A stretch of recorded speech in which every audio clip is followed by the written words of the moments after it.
Welcome everyone, back live on air with our little show Mind the Gap. Co-host today is Charis. So first of all, hi Charis. Hello Peter. And we have a guest, Marianne Ono. Am I saying that correct? You are. Okay. So Marianne, we had a very brief chat on Twitter. We decided not to talk about anything else until we go live. So can you do a quick introduction about yourself, and then tell us what you believe and why? I can do a brief introduction, but I just got to tell you, I'm running into, oh man, this is difficult. I am running into the problem you told me might happen, which is that I've got two audios running at once. So I was, and now I'm hearing my own voice. So just can you give me just a moment? Yeah. Yeah, just mute the YouTube stream, the one where you're watching the chat. Well, I actually shut it down. I actually shut it down, and yet I'm still hearing the lag. That's weird.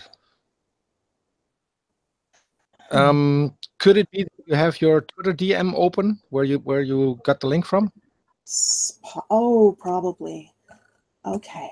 Hang on. I'm just going to shut down everything except this one window, okay? Okay. Now I'm okay. There we go. I think we're good. Okay. I'm not hearing any lag. We're humans too, everyone. We're humans too. I'm just waiting to see if the lag hits us, and it's not, so we're good. Okay. Yeah, so from one human to a bunch more. My name's Marianne. I live in Toronto. I'm married. I've got 2 kids. I generally work for the government, although I have been off work for a while for health reasons. So my husband makes lots of cracks about how I'm getting as much done now as I was when I was actively at the government. Let's see what else. I attend a local church that belongs to the United Church of Canada, which is the 2nd largest church in Canada, the first being the Roman Catholic Church. So setting aside the Roman Catholics, or another way to put that, just looking at the Protestants, this is the largest church in Canada, but of course Canada is relatively small population-wise, so we've got something like 200,000 members, which is, you know, a drop in the global bucket. I was looking at the numbers, and it works out to 1% of 1% of Christians in the world. It's pretty small, but certainly in Canada, I think most people who've grown up here would recognize our church and have a sense of what we stand for. Okay. And aside from that, I can answer questions, but that's kind of me in a nutshell. What would you say would be the denomination that most closely reflected that church's beliefs? You mean something, say, Americans would recognize? Probably Episcopalians. Okay. Yeah.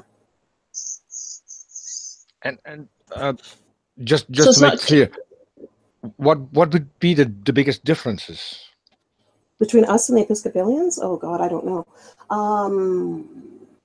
See, the United Church of Canada was formed when 3 groups combined.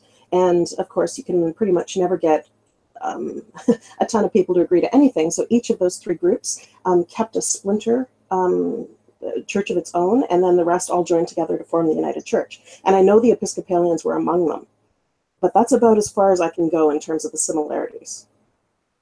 I mean, I know that in the States, people recognize the term Episcopalian, and I know that the Episcopalians are part of how we formed here in Canada. That's about it. Okay, so kind of Anglican, but not Catholic. Well, Anglican is, I don't know a lot about the Anglicans, but I know that they are fairly formal in terms of, you know, having a really strong hierarchy, having some really strong orthodox views. United Church is odd in that we do have a shared doctrine, but there's also a lot of flexibility in how people interpret it. We actually have something like 5 different statements of faith, and each of them was created at a different point in history when people felt the old one needed updating.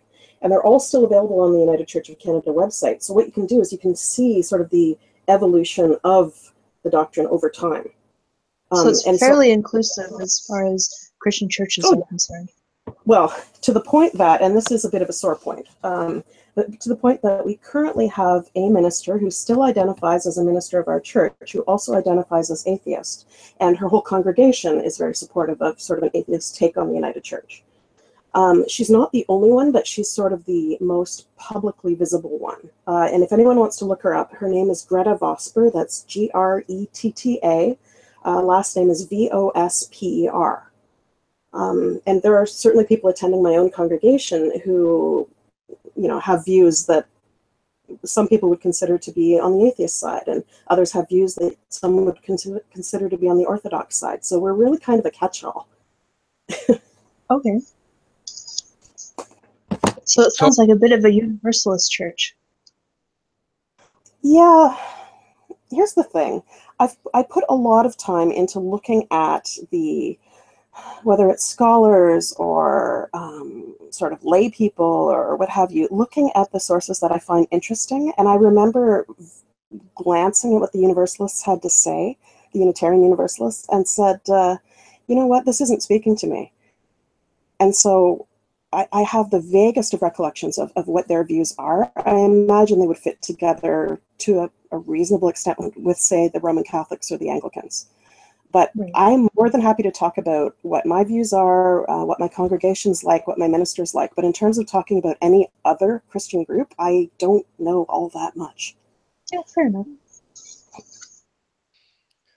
Okay, so I'm not that familiar with all the different denominations. I think Charis has me beat on that subject by a long shot. So when it comes down to a God, can you tell me what exactly do you believe? I can. And actually, I was putting some thought into this at service today, so it worked out well, tied in pretty well. Up until just a few days ago, I was saying that I felt like my idea of God really matched up pretty well with Spinoza's idea of God, which is the, you know, sort of God in everything. God is the sum of all things. And I don't think that captures it. So I was really wrestling with how I was going to answer this. And this is the best I've come up with. This is a new idea today, so I'm constantly working through my ideas. But my thought is that best definition of God for me is, originally I thought reckless love, but then I came up with love beyond reason. And if I can spin that out for you a bit. Yeah. If you look at how people relate, okay, so let's say one of us runs into a total stranger who, or let's say one of my kids sees another kid at school who doesn't have a lunch, okay? So you've got the whole range of possible responses, and it goes all the way from doing nothing about it to, you know, maybe telling an adult, to maybe offering the kid a bite of your own, and it goes up to the point of what most people would consider to be, you know, that's self-sacrifice. That's, you know, so you give the kid your sandwich. Or even you give your kid your whole lunch because you know that tomorrow you're going to have one and maybe they won't.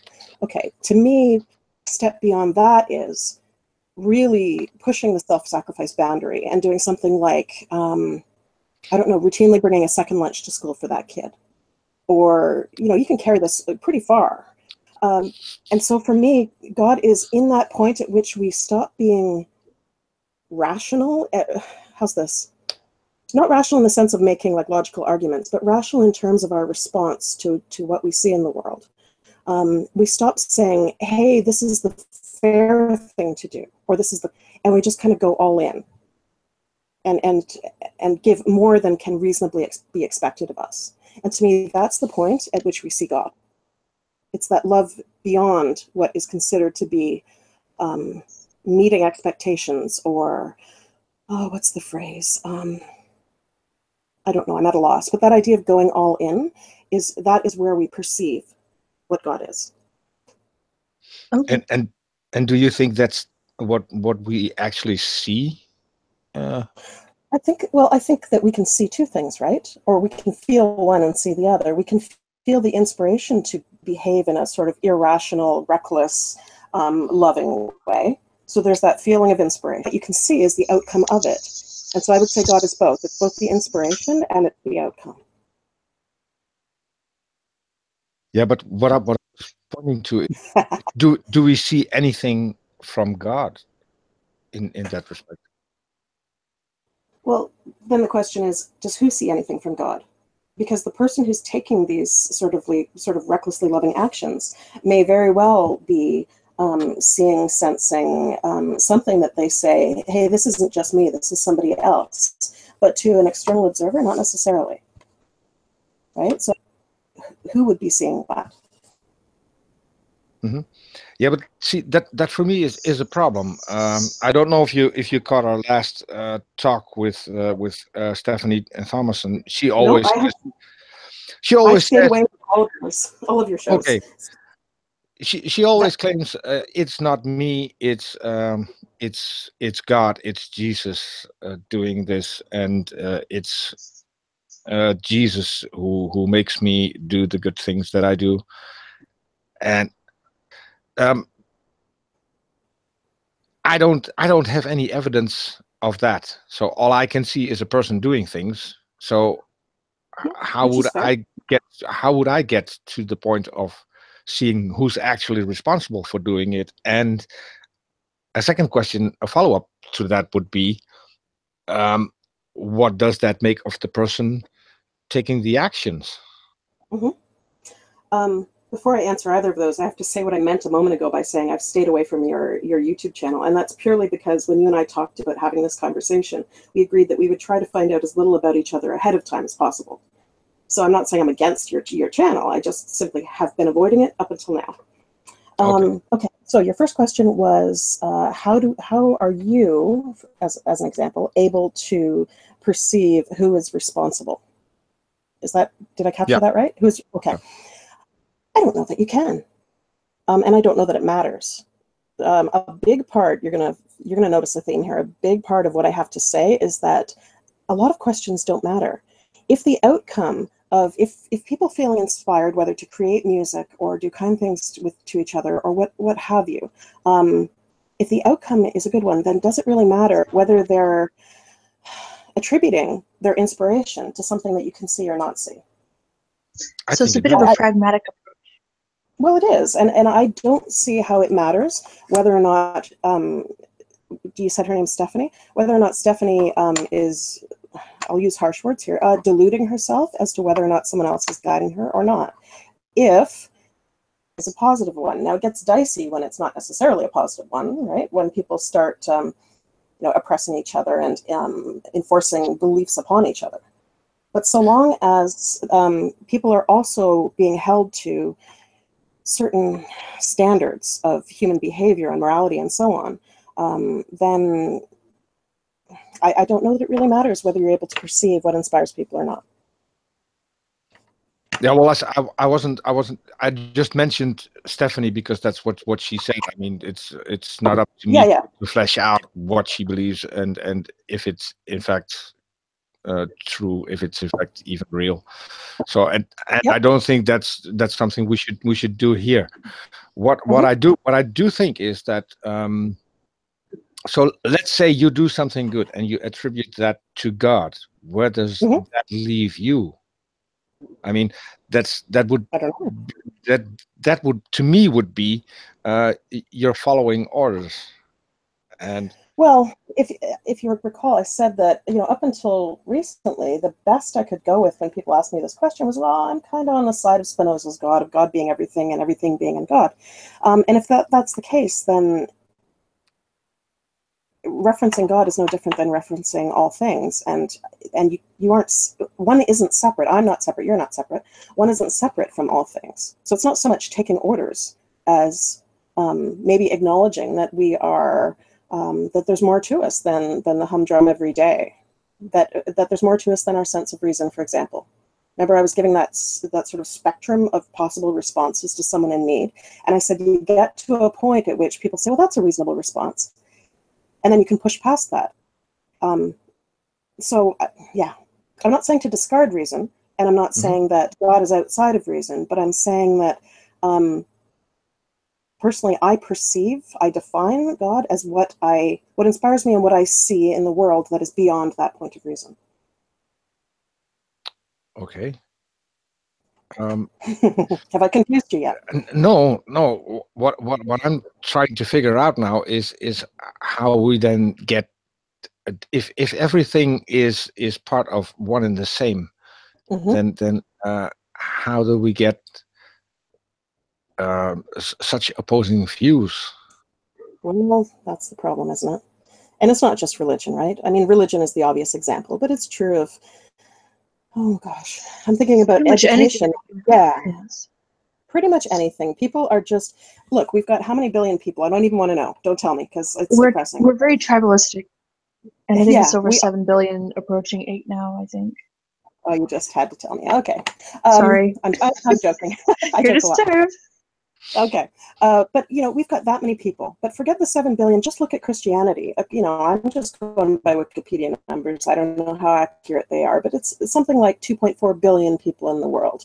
The possibility of getting 2.4 billion people to agree on anything is nil, in my opinion. So there have to be divisions. I'm not happy with how many divisions there are and how brutal they can be, but I think it's pretty well inevitable.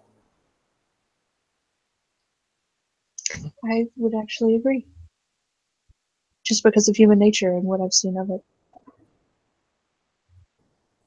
So, I guess I have a question. You mentioned that you have an atheist minister, a female atheist minister, which I find very novel. Being in the Bible Belt in America, it's not the norm here. Yep. So, my question, I guess, for you would be, which part of what she teaches would be on par with your beliefs? I don't know, because I have read mostly what I've read about her. I haven't attended her church, her congregation, even though they're here in Toronto. You know, I might do that now that I think about it. But I've been keeping track mostly of the debate that's going on among people of the wider United Church as to whether or not she should be allowed to continue being a representative of the church. Only one, and I know this because since the whole debate around should Greta Vosper be allowed to be both atheist and a minister in the United Church, since that debate started, people have come forward in support of her. People have also been, you know, against her continuing that role. But some of the people who've come forward have said they're either currently practicing or former church as well. I know of a couple of them, and I know this because at least one of them has been quoted in print in the United Church magazine, right, saying, I support her being a part of our church, and I too share many of her views, and taking a very atheist stance. So I've been watching that whole debate, and that I can comment on. What she herself stands for, aside from almost anything, is, I don't know. I can't speak for her. Her own website and lays it all out very clearly. Yeah, there's some comments in the chat. Apparently, she's fairly known. Yes, she's quite well known. Which and I'm just shows I'm my sure own ignorance, because I don't know how. Yeah, I don't know how much anyone who belongs to the United Church of Canada is going to appreciate me dragging our controversy into the public light. But anyway, I mean, it's not that we're ashamed of the controversy. It's just that it has become really fraught. Some people are taking very hard stances on one side or the other. Mm-hmm. But, you know, this is how we change. Right. And as far as controversies go, I'd have to say that's not really one of the most egregious ones that I can think of. Being an atheist and a Christian, it doesn't strike it's not me as egregious. It's controversial, yes. Mm-hmm. But I'm thinking, when I say egregious, I'm talking about, you know, the Catholic Church.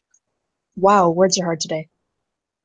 Okay, about the Catholic Church moving their cardinals around to hide them from child molestation charges, stuff like that.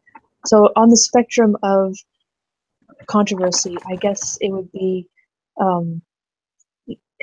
prominent, but not well, at the risk of using the word too often, not nearly as egregious as that other one. Well, we've gone through a whole bunch of extremely controversial and very public debates on subjects like, you know, should we be officiating at marriages between people of the same sex? And we decided a long time ago, decades ago, that the answer to that was yes. And so I know for a fact that our particular congregation, our particular particular little church gets approached relatively regularly by people who say, you know, I've come here not because I'm a member of the United Church of Canada, not because I necessarily want to join, but because I like what you stand for and I want you to do our wedding. So we get that kind of thing.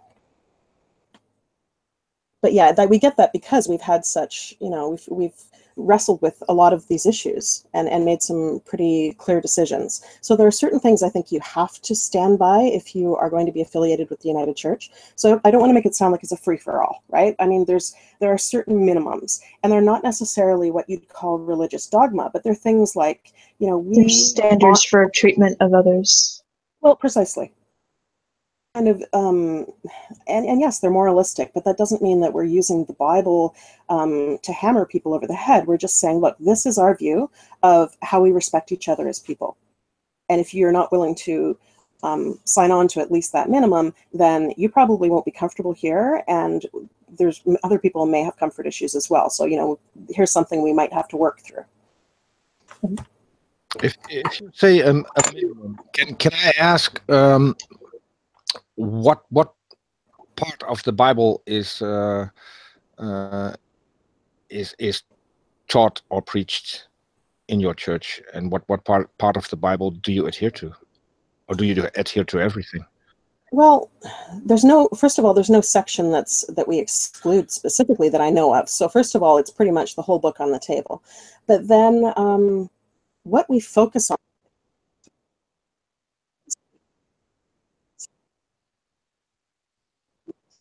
You dropped off. I don't know if it's a problem just on my side, but I can't hear you anymore. Charis? Charis? No, I can't hear her either.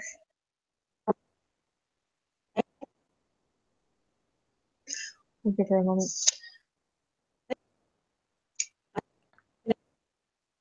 Your sound is cutting off every time that you that you start a sentence or a new word after a short pause. I don't know what exactly the problem is.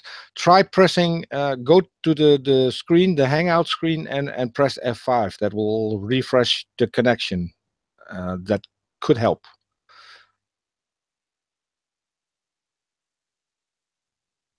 And now Marianne dropped off complete.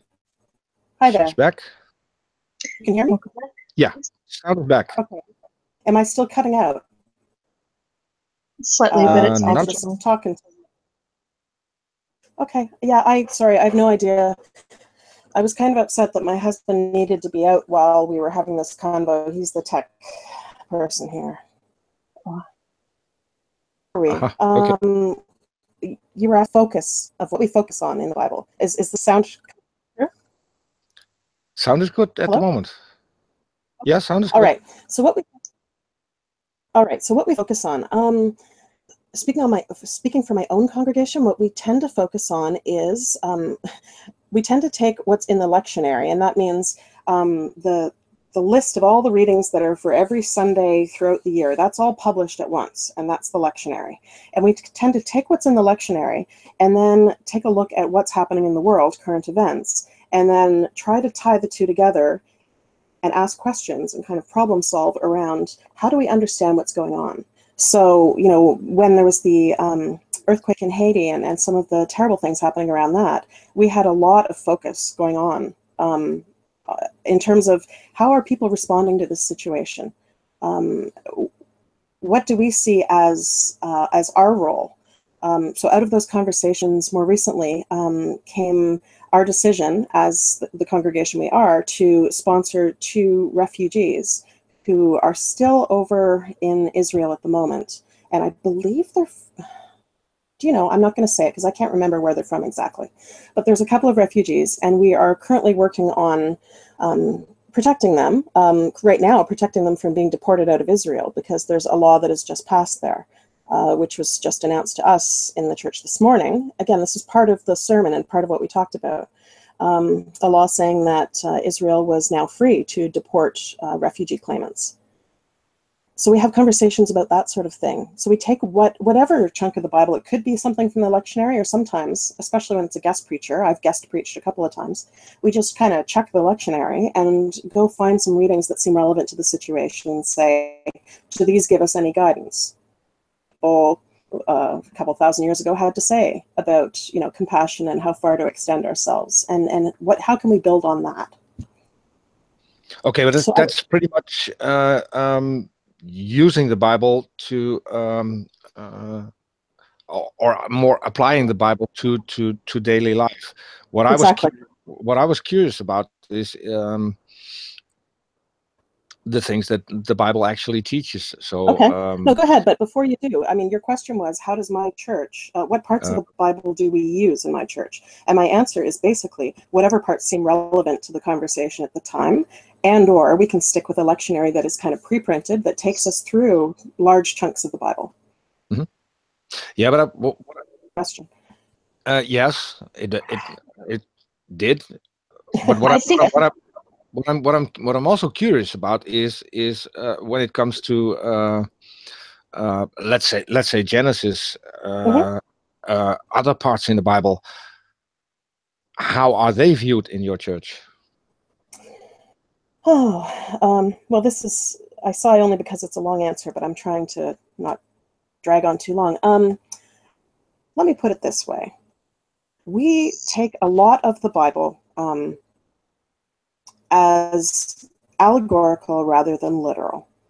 And so, you know, talking snakes and, oh gosh, right up to the virgin birth, which, you know, many of our more orthodox Christian counterparts would be pretty horrified to hear, we take allegorically. And so when it comes to Genesis, you know, I don't think any of us are ever going to have the kind of historical data we need to be able to say, yes, when we read a certain name, we know that that person existed. We know that for some figures in the Bible because they were quite public figures, right? I mean, we can be pretty clear that, you know, Herod was in fact in charge at one point, but of the Jewish Judea. But aside from certain figures that we know about, there's an awful lot that probably has some grain of truth in it, because most stories start out with some grain of truth, especially if you're going to cite names. But then again, others don't. And I don't think we're ever going to have the kind of hard historic that we need to verify those sorts of things.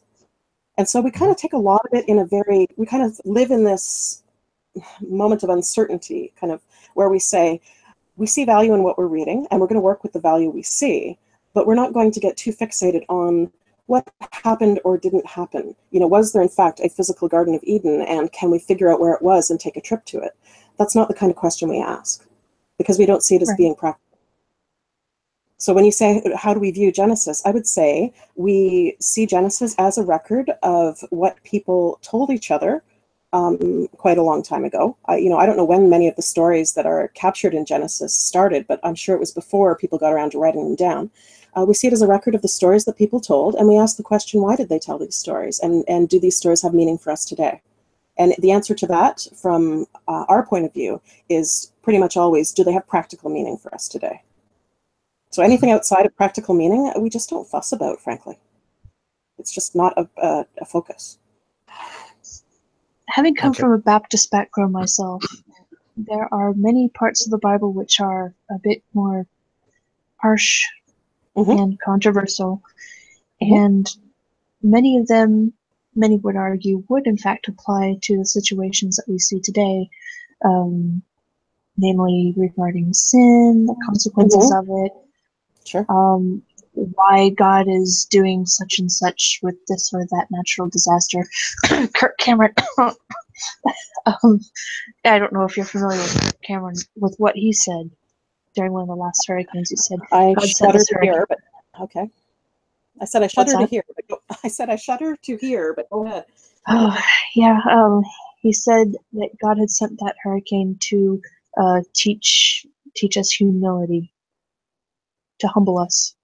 But you can see how that has really no relevance to how I understand God, right? Because if I understand God as what we perceive as the inspiration and guiding force behind humans, at least that's what humans can perceive, and also the outcomes that come out of our actions, then nothing within that scope is able to control things like sending hurricanes. I agree with that.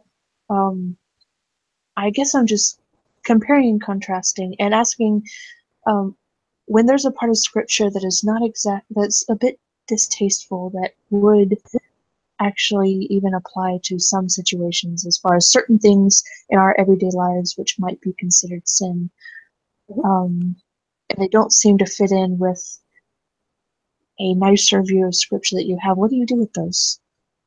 Because in the days of slavery in the United States, there are some verses of scripture that are very applicable. These days, not so much. What would you do with that? I think it depends a lot on where it's coming from, because we have a particular, now when I say we, I'm talking about my congregation, okay, not necessarily the entire United Church, but my congregation and the minister we have tends to focus on, when it comes to the New Testament, a very particular sort of interpretation, and I will get to that in a moment. Now, if you're talking, so I'm going to set aside the New Testament for a moment. If we're talking about the Old Testament, again, we see it as basically a record of the stories that people told each other, and we try to pull value from that where we can.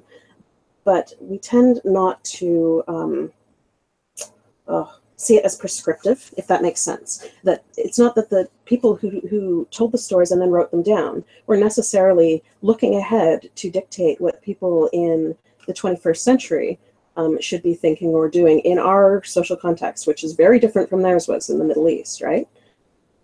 So I don't know that those stories were ever intended to be used in a way that they often do get used to, let's say, justify slavery or what have you. So what we can do when we see something uncomfortable, such as promotion of keeping slaves in the OT, is say to ourselves, all right, well, this is what they were telling each other at the time. Now, why did they tell each other this? Why did they say that, it's all right to keep slaves? And we can kind of do an analysis there and say, okay, from everything we've determined here as to, what their point was, is any of that useful for us to work with? Is there some kind of a message that they were trying to share with each other around being decent to each other and exceptions to when you should be decent to each other? And do we stand with that or reject it? And sometimes we reject it, quite frankly. Quite a lot of the time we reject it. In their time, in that time and place, what they said might even have been considered compassionate. In a way, moving forward from, here's an example, and I'm not quoting a specific verse, I'm just giving you an example of an idea. If one group said, we can kill slaves whenever we like because they're our property, and a second group said, well, hang on a second, you need to have a reason to kill a slave. Now, today we'd say you shouldn't be killing your slaves at all. In fact, you shouldn't be keeping slaves at all. But we can look back to what the situation was then and say, well, the second group was trying to set a certain benchmark. And what can we draw from that helps us to set our own benchmarks today? What kind of principles were behind their thinking? So that's how we would use what we read in the OT, is a snapshot of what a particular group said at a particular time, and looking for anything that's of value to us now, but not necessarily saying they were setting the standard for what we must think for all time. Okay. So that's, yeah. But as far as the NT goes, yeah, as I said, our particular congregation has a pretty specific stance on the New Testament. And I imagine that it would scandalize a lot of people who consider themselves Christians, because we hold in pretty high esteem what certain scholars who originally formed under the name the Jesus Seminar like a university seminar, the approach that they took to looking at Scripture, which was, it doesn't matter specifically whether, I gotta catch my thoughts here because I've been rambling on straight for a minute. I wouldn't consider it rambling. You're doing a good job. Oh, good. Thank you. I appreciate it. I'm kind of glad I can't see the chat now because I don't want to know. The chat is fairly calm. They're just listening. Oh, good. Well, that's good. Okay. So what we do is, with the Jesus Seminar findings, the Jesus Seminar was a group of people, not all Christians, by the way, people from various faiths, although there were a lot of Christian scholars, and lay people, who had really no particular faith, at least not one they disclosed when they were doing their work. These people all came together and asked the question, what is consistent with what a person of Jesus's, the stature that we're told he had in the New Testament? I'm talking about the literary figure, okay, like the character. The character in the New Testament was given a certain status in society, would have been expected to know certain things about the Jewish culture at the time, the Roman culture at the time. So when you put all that together, what someone in that position would have known and how they would have spoken and what they would have taught, then this group, the Jesus Seminar, took that and said, okay, with that in mind, what is consistent with that information? What would we expect someone in that position to teach, to say? And they actually voted with, it was interesting, with colored beads. They would get together and on particular points and say, this particular phrase, is it something that is consistent with what such a person would have taught? Or does it seem like something that could have been added later? Because we know that, the stories that were written down in the New Testament, even the first time they were written down was not the first time they were told, right? Because it's clearly an oral tradition that became written. So we know that stories evolve over time. So the question was, does this seem like something that would have evolved later? Or does it seem like it's consistent and part of the core messages? And so what came out of that, there were a couple of scholars. Marcus Borg is one, and he's got a great website, which I can pull up for you in a second.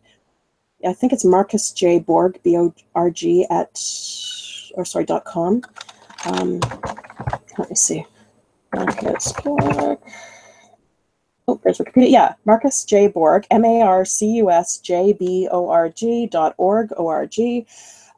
So he was one of the scholars who became better known out of this group. And along with him, a fellow he wrote a lot of books with named John Dominic Crossan. So John, Dominic, ending in a C, and then Crossan, C-R-O-S-S-A-N. So those two have written a whole bunch of books. But they came out of the Jesus Seminar and kept going after the seminar folded, looking at that kind of, what is the consistent story that we're seeing, the framework, the framework on which everything else has been built and overlaid. And so it's kind of a archaeological expedition that these guys have been on. Borg has now died. Crossan's still alive. I went on a retreat with Crossan, which was really fascinating from many points of view. Sorry? That must have been interesting. It was interesting and a lot of fun. He's Irish. He's got the Irish sense of humor, so we spent a lot of the weekend laughing. One of the few kind of, this isn't religious in any way, it's just a saying he had, but it made me laugh. If people were, let's say we were taking a bathroom break, then he'd make some sort of crack about bathroom fixtures being of two types, the urinals and the arsenals. That kind of thing. So, we spent a lot of time laughing, but he really kind of blew us out of the water in terms of that archaeological approach to looking for the consistencies in the NT. So wrapping all that up, because I've almost forgotten the question, but the question had to do with how our church looks at the scriptures. So again, speaking for my congregation, when we look at the New Testament, we're sort of applying that sort of a lens to it, which is, what can we see here that is consistent with the core message? And what are the sort of riffs on the core message? What has grown out of that? And we don't discard something just because it's not necessarily core, but then we start asking questions like, well, why would that have grown out of that? Letter like from Paul to the Thessalonians, and we say, is this really core to what a Jesus figure would have taught? And if not, is it possible that it's only specific to the Thessalonian community at that time? And is it even possible that the writer of the letter got somewhat off base, or were they right on target? So we've got a pretty critical eye for that sort of thing. So to what degree would you and your congregation believe that the Bible is the Word of God or inspired by the Word of God? Well, if you remember my definition of God, if somebody is inspired to do something that is sort of beyond reason in the sense of, whether it's very self-sacrificial or, otherwise, I don't know how else to put it. If it's otherwise not sort of the humdrum what you would expect to come out of someone, then by definition, almost by definition, it's probably inspired by God. Does that make it infallible? No. Does it make it necessarily applicable to other people? No, not necessarily. So this would apply to, there's a question in chat. If God is nature, or All maybe if things. nature is all things, would that include the more violent manifestations that we see in nature, like hurricanes, tornadoes, earthquakes, cancer, etc., or only the good aspects that we see? And why? Yeah, and my answer is I don't know. But yeah, no, I'm very familiar with nature, red in tooth and claw, right? I'm my students, my kids. Why am I calling them students? My kids and I. Some Our things kids like are nature. our students. Aren't they, though? Yeah, that's kind of frightening. I'm just worrying about keeping them fed and dressed and feeling loved. You know, the whole do I need curriculum is a whole other level I don't want to think about. But that's not true. We do think about it all the time. My 12-year-old isn't here, by the way, but if at any point you want to hear his answer to the question of would you be Christian if Jesus didn't exist, I will be happy to get back to that. But in terms of nature and violence and the dark side of human nature, well, I've self-defined, and this is self-defined, I don't claim this is a truth for anyone else, but I've self-defined that whole idea of God going beyond reason as not just being irrational, but being irrational on the side of love, right? I said that the first terms that I came up with, the first term I came up with was reckless love. And so that's how I'm defining God. Then kind of, I think it becomes inevitable to say, well, no, I don't see God. I don't see reckless love in, a lion playing with its prey and torturing it to death. I've seen that sort of thing. And I grant that that's part of nature. It's not what I include in my concept of God, because I don't see love in there. So That's understandable. I have kind of a hypothetical question. It kind of goes beyond the original scope of the conversation, but just curious. Why is it necessary that, let's just assume for a moment that God, whether a he, she, something non-binary, is all-powerful. Why is it also assumed that this all-powerful being is also 100% good? Especially if we're made in its image. Because so many people want to say that their God is morally perfect, but there's really nothing that necessitates that this be so. And I agree with that. I've said before, and I'll probably end up saying it again, that I don't represent anyone's views but my own.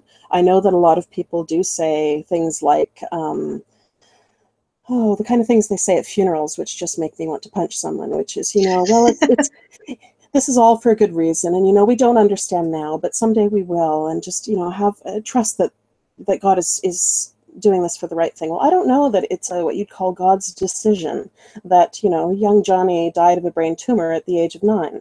But where I see God, going back to my definition, where I see God is in what causes people to do things, and in the things they do that did make that child's life better, that gave them the kind of care that they needed, that the people who are there for that family as they grieve, that's where I'm perceiving God. And so when it comes to something like a natural disaster, I'm going to go back to, this sounds corny as all hell, but I have to tell you, if you've heard the question, it's kind of a game, who would you invite to a dinner together? I pretty much always involve Mr. Rogers somewhere, Fred Rogers. And right. I know it's silly, right? Because he seems like, people see him sort of this cartoony character who is just so sweet to everybody. Wasn't he was a Marine or some sort of special ops guy? I've heard that. I think I've also heard that that's not correct. Okay. That's an urban legend type thing. But everything I know of the man, I respect. And, he didn't shy away from the tough questions. One of the things that made his show so great was that he would say things like, what should parents say to their kids, or to the kids, what should you be looking for when something like a hurricane happens, or when somebody dies? And his answer, I've got a book of his around, but I can't grab it right now. His answer was, look for the helpers. because that's what we need to be focusing on. Not how terrible it is that people are dying in the streets. We need to be aware of that, and we need to respond to it. But what we need to be focusing on is that people are in there and helping. And you see, that's where I see God, not in where did the hurricane come from, but how are we responding? Okay. Does that answer your question? Yes. There's another question from chat that's it's different, but it's on this topic. What is the source of natural disasters and disease if that source isn't God? Physics. I mean, I agree with. I'm very pro-atheist, by the way, and I have a good friend who's an atheist who runs his own website. And if you don't mind, I'm going to give him a shout out. It's the Atheist Codex, CODEX.com. I think I might be familiar with him. Yeah, and actually, I've got one piece that has been published there, and he's given me the rights to edit and publish myself, which is a very, I get kind of verklempt about it because it's a very kind thing to do, that he would trust me to that extent. And he's actually asked me to publish a lot more, and I've been very bad about that. I can throw in just a little soundbite regarding to that, because I've been talking to him, and he's going to be a guest at some point on our channel. Excellent. As well. So excellent. Now I've totally forgotten how that ties into your question. So go ahead. No, I've lost my way here, so I'm going to ask Charis for the question again. The question was from the chat. What is the source of natural disasters and disease, if not God? Your first answer was physics. Yeah. Okay. Well, that reminds me of what I was trying to get at. I love that answer, by the way. Well, sorry, but yes. And, brain tumors are the consequence of, cell biology, which I've studied in some detail. So, that isn't God visiting wrath upon someone, or if it is, then there are some pretty well-known mechanisms behind it, right? Which I don't think we should be forgetting about. No, my point in mentioning, I call him Miles and he calls me Kim. That's short for miles and kilometers because he's American and I'm Canadian. So my point in mentioning Miles is that I'm actually very pro-atheist, and this is why he trusts me to be able to go in and, not just post my own stuff, but edit some of his stuff if I feel like it could be said more clearly, or there's no grammatical issue or whatever. And the fact that he trusts me to do that tells me that I'm on the right track in terms of saying to atheists, I am very pro-science. I am, and I'm very pro-reality, and I think questions are important, and I encourage you to challenge me. But I also think that, I can't defend other Christians who say things like, well, we can't trust science and we can't trust evidence because the evidence is obviously some kind of a test to see whether or not we are going to be misled into thinking that the Earth is billions of years old and not millions, that kind of thing. I can't defend those things, and I won't try to.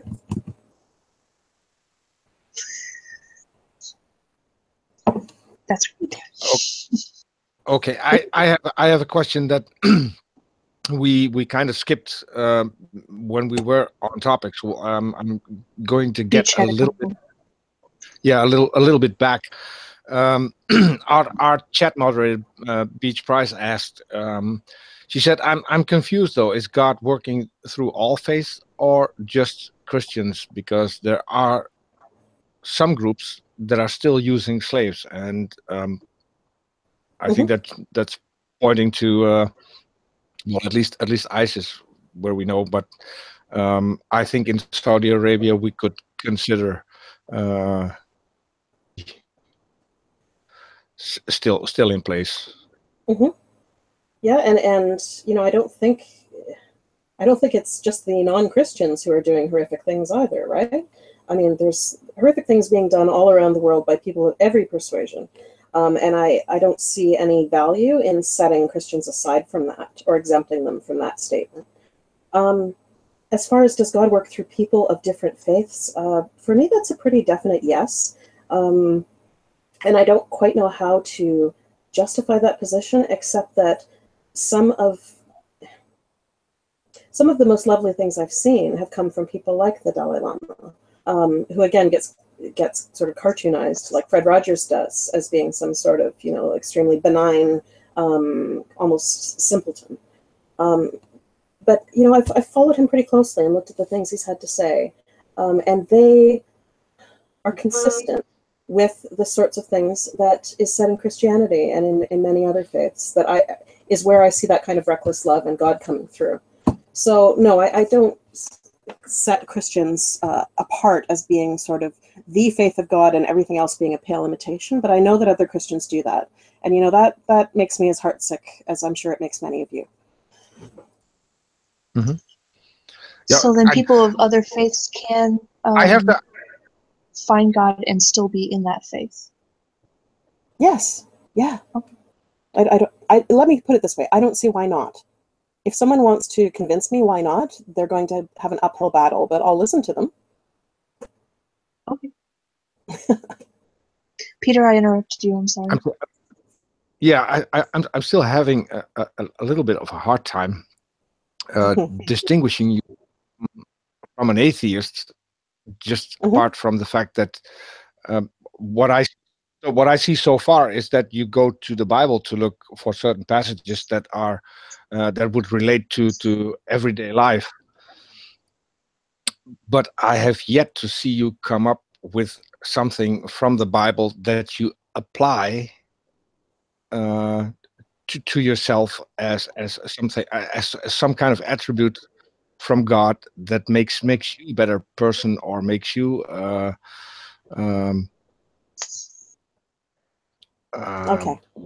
worship a God. It's to me, at least it sounds. I'm not. It's not meant as an insult, but it sounds to me that it's more that you have some kind of rule book and use it as a rule book, maybe. Appropriate rules after the fact.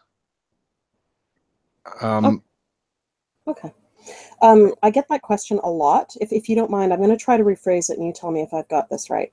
The question I get a lot is, why bother being a Christian if you don't accept what a lot of people consider the defining characteristics of Christianity? And they consider defining to include that Jesus was divine, that in some way he was immortal and is now, you know, seated at the right hand and that sort of thing.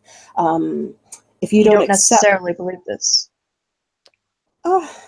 it doesn't really have meaning for me. No, not particularly. Okay. But, you know, things like probably the number one, and I get told all the time by other Christians that I don't qualify as Christian, and I'm very used to this. But I think, well, I got my own opinions about why they're wrong about that. But the number one reason why people tell me that I'm not Christian is because I don't accept what, and I'm going to use Wikipedia's term for it, and the scholarly term, what's called the doctrine of substitutionary atonement. So substitution, standing in place of, and atonement, atoning for sins, right? And so substitutionary atonement just means that idea, Jesus died for our sins. His blood washes us clean of our sins, which, you know, is really stereotypical Christian language. And we sinned, and he paid the penalty for us in our stead. Yeah. And the thing is that, again, going back to the Jesus Seminar and the kind of work that all these scholars from different faiths and of different, you know, leanings put into it, the kind of conclusions they came to suggest that it's not that statement is wrong, Jesus died for our sins. It's just that it doesn't have to be interpreted the way people like Saint Anselm interpreted it. You know, Saint Anselm is largely responsible for this whole idea that anybody who doesn't sign over their life to Jesus and, you know, try to convert others and so on is somehow crippled with these burdens of sin that will drag them down into the eternal hell. Saint Anselm is very much responsible for that being such a popular notion today. And that isn't the only way to read that. So I'll tell you how I read it and then the justification for it. And how I read it is, Jesus saved us from our sins is very much, Jesus took the hit for what the people of his time were doing wrong. And if we look at the word sin, that's used, that what's translated into English as sin in the Bible comes from both Greek and Hebrew sources, right? Because some of the texts were written in Greek and some were written in Hebrew. And if you look at the Greek and Hebrew words that have been translated, they both of those words, well, there's more than two, but some of those words anyway, are military terms that refer to taking a shot and missing the mark. So sin doesn't necessarily mean something like, violating, deliberately violating some principle. It can be just as easily that you try to uphold the principle, but the way in which you do it misses the mark. So that the Jewish authorities at Jesus' time were taking scriptures and they were applying them and saying to the people, we have the right to do X, Y, and Z. We the money changers at the temple, we can, basically engage in usury and collect money and not use it for the correct purposes, because this is how we read the scriptures. And so that would be a case of, you could say they're aiming at the right thing culturally, within their culture. But Jesus's argument was that they weren't hitting the mark. And so that's sinning. And so, yes, you can say that he died, he took the hit for those sins. But that doesn't, to me, that doesn't equate to the more conventional view now of sin as being this thing that we all carry from birth that is, this terrible weight that will drag us to hell unless Jesus lifts it from us. So then why it's a would very different concept. Right. Why would, in this case, why would Jesus necessarily have had to die anyway? I don't think he necessarily did have to. And I'm not convinced that he, sorry, let me stop right here because we haven't touched on this and say that okay. I operate on the assumption that Jesus was an actual historical person. But if someone were, this is the question I posed to my 12-year-old very recently, because I like challenging him a lot. I want him thinking about, the church we attend and the things we say. As I said to him, if we had access to a time machine and could go back to Judea and Galilee and Jerusalem and collect as much information as we needed to prove that there's no possible way that someone even resembling Jesus lived at that time. The question coming out of that is, would you still want to be a Christian? And my 12-year-old's response, which I loved, was, he said, of course I would. And I said, well, why is that? And he said, because it's not about did it happen? It's about should it have happened? Should someone have stood up under those conditions to the Romans and the Jewish authorities who were colluding with the Romans and said, you need to stop what you're doing, and we all need to stop and take a look at what we really stand for, because you are not representing our religion properly. Which is what Jesus is doing. I like his response. Okay. My question to that then would be, would you, or I guess in this case, your 12-year-old, would they consider that to be exclusive to Christianity? Because I would say that many faiths and other ideologies would have the same principles. Yep. I get asked that a lot too, which is there anything exclusive to Christianity? And we're actually, a bunch of us are having some, if you can call it fun, having some fun on Twitter right now, trying to draw up some kind of a chart comparing, say, humanism with Christianity and finding all the commonalities and then finding where the differences are. So this is kind of a group project that we've got going on, like, actively right now. And this is pretty, well, I was about to say mostly atheist, but I'm not sure that's true. I think it's maybe 50-50. Yeah, a lot of people don't realize that atheists are only among the humanist community. We don't make it up. Mm-hmm.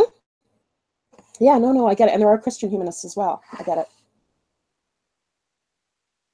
Although I must say, this is kind of a cute little aside, that, sorry, I've run out of water and I need, the tap is like 10 steps from me. If you can just wait a moment, I need to get some more. Is that okay? Yeah. Brief intermission. Okay, I was about to do exactly the same, so I'll stay here and have the intermission as well. So far, I have been very silent, which is kind of nice. It'll boost. No comment. It'll boost my my good name a little bit, because people think I interrupt too much. So you've been very kind about that. Thank you. I've actually been interrupting more than anybody today. There wasn't anything For instance, I needed to. I'm interrupting now. To interrupt. Like this. Yeah, and you know that I can take that quite easily. So I'll just talk over you. Really? And I'm still sure? in charge of. I'm still in charge of the mute button, so Are I you gonna can mute me? mute you if I want to. Okay. Damn. No, Peter's so far savage today. there hasn't been a lot of things that I needed to interrupt for. When I interrupt, it's because I want something clarified, and I think it's been mentioned in the chat as well that you put your points very well, so there's no need for extra clarification. There's no need for any interruption. So That's nice. Thank you. Said that. if my name is cleared after this, it's not my fault. It's your fault because you did a better job than the usual guest, I guess. So you're calling me not a good enough target is the message I'm getting here. I'm not providing the nice wide target for you to fire at.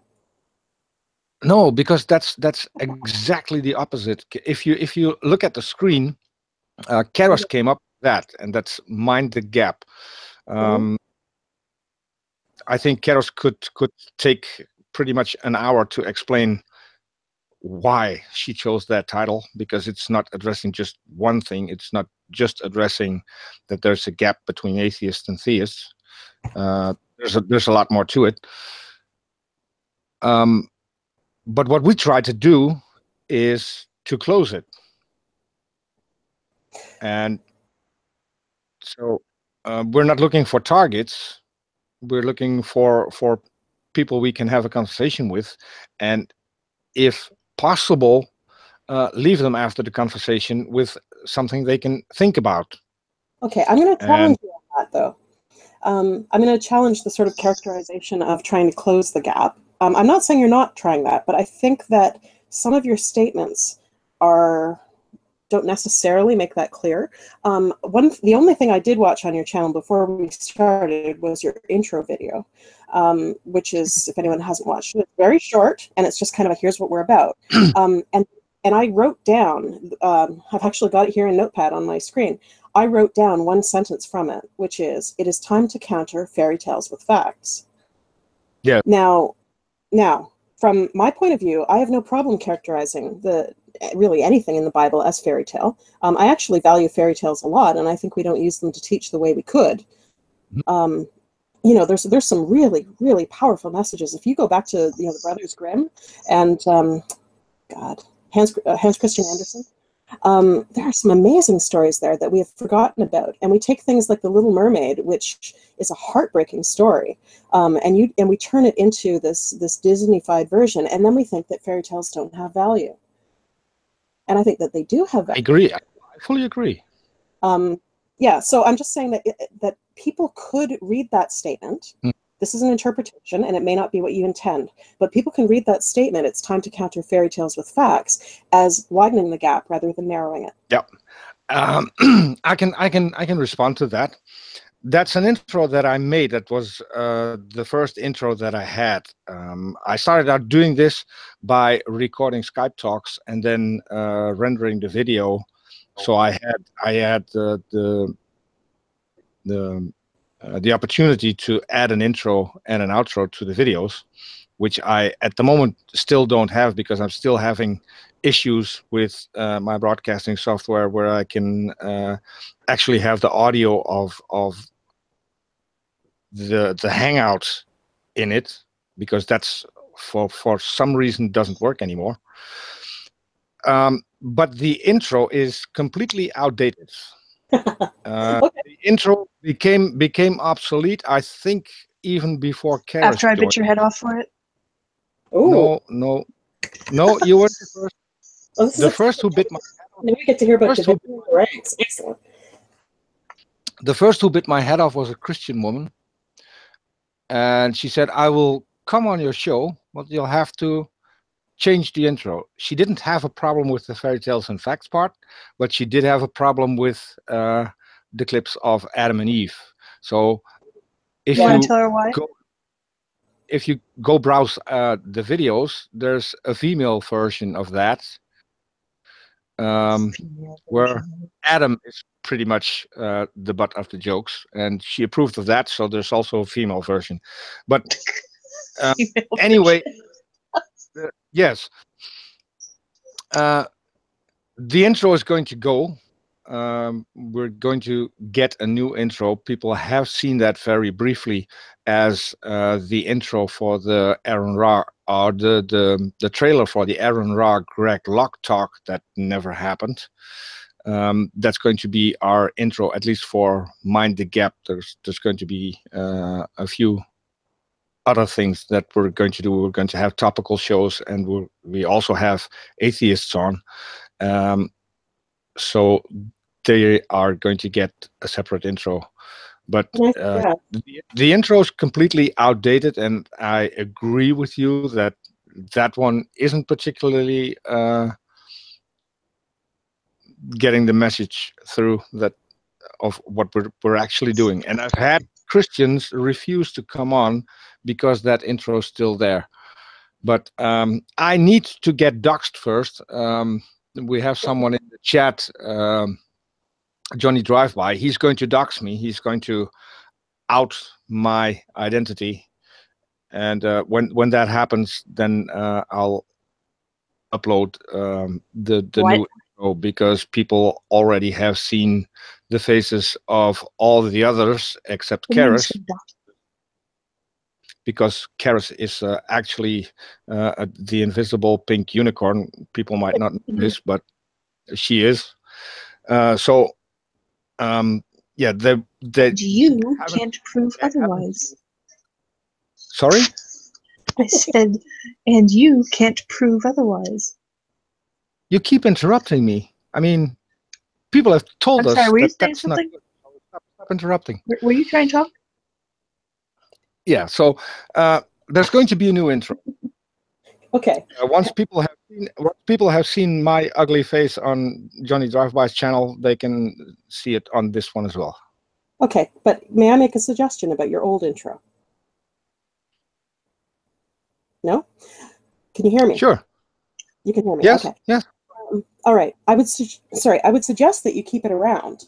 Among other things, it's really helpful to see where people have come from when you look at where they are now and the kind of journeys they've gone on. I think that too often people get the sense that each of us sort of, this is almost an Athena thing, springing, full grown from the exploding, what was it? She sprung from Zeus somehow? Or was that Aphrodite? I've forgotten my mythology. But people get the sense that, that our views as Christians, as atheists, you name it, kind of come into being sort of full formed. They spring forth, and not that they develop over time. And I think it's important to have that record of how we've developed over time. I fully agree. Which is also why I'm not in favor of chucking the Old Testament, and why I'm glad that the contradictions are in the Bible, that they are. Because there have been far too many regimes in history. North Korea is a good example right now. Political regimes that have gone out of their way to sanitize the past, and that want everything to look as though everything that has ever happened is consistent with what is happening now. It's all one unified strength, and that any indication of growth or change is somehow a weakness. And so when people say, I fully agree, because I haven't deleted anything from my channel. I did disable, I think, 1 or 2 trailers for talks that we had, because they're pretty much the same video over and over again, and that's not necessary that people see the same thing with just different text in it. The only video I have deleted so far, and I don't know if he's still around, 1 subscriber catch that, and that was my mistake, because I was testing out the broadcasting software in summer. So there was a very brief video, and it lasted as long as the song "Always Look on the Bright Side of Life" from Monty Python. And I sang along with that, sitting topless in front of my computer, and that's what I deleted. because I don't think that people need to see that. But, yeah, so far I haven't deleted any video, and I'm not going to, because Okay. it's, for me, it's the same as on Twitter. I don't delete tweets either. If I make a mistake or if I say something stupid, then I will clarify, but I won't take down the original tweet. I want people to see that I made that mistake and how I solved it. And I think it's if people delete tweets for that reason, I think it's kind of dishonest, because part of the conversation is still there, just not the tweet that initiated it. So that's, for me, that's the reason not to delete tweets.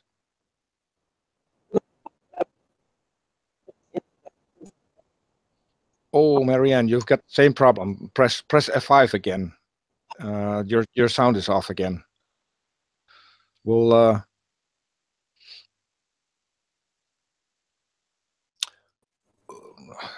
okay, so I'll address Craig in the meantime.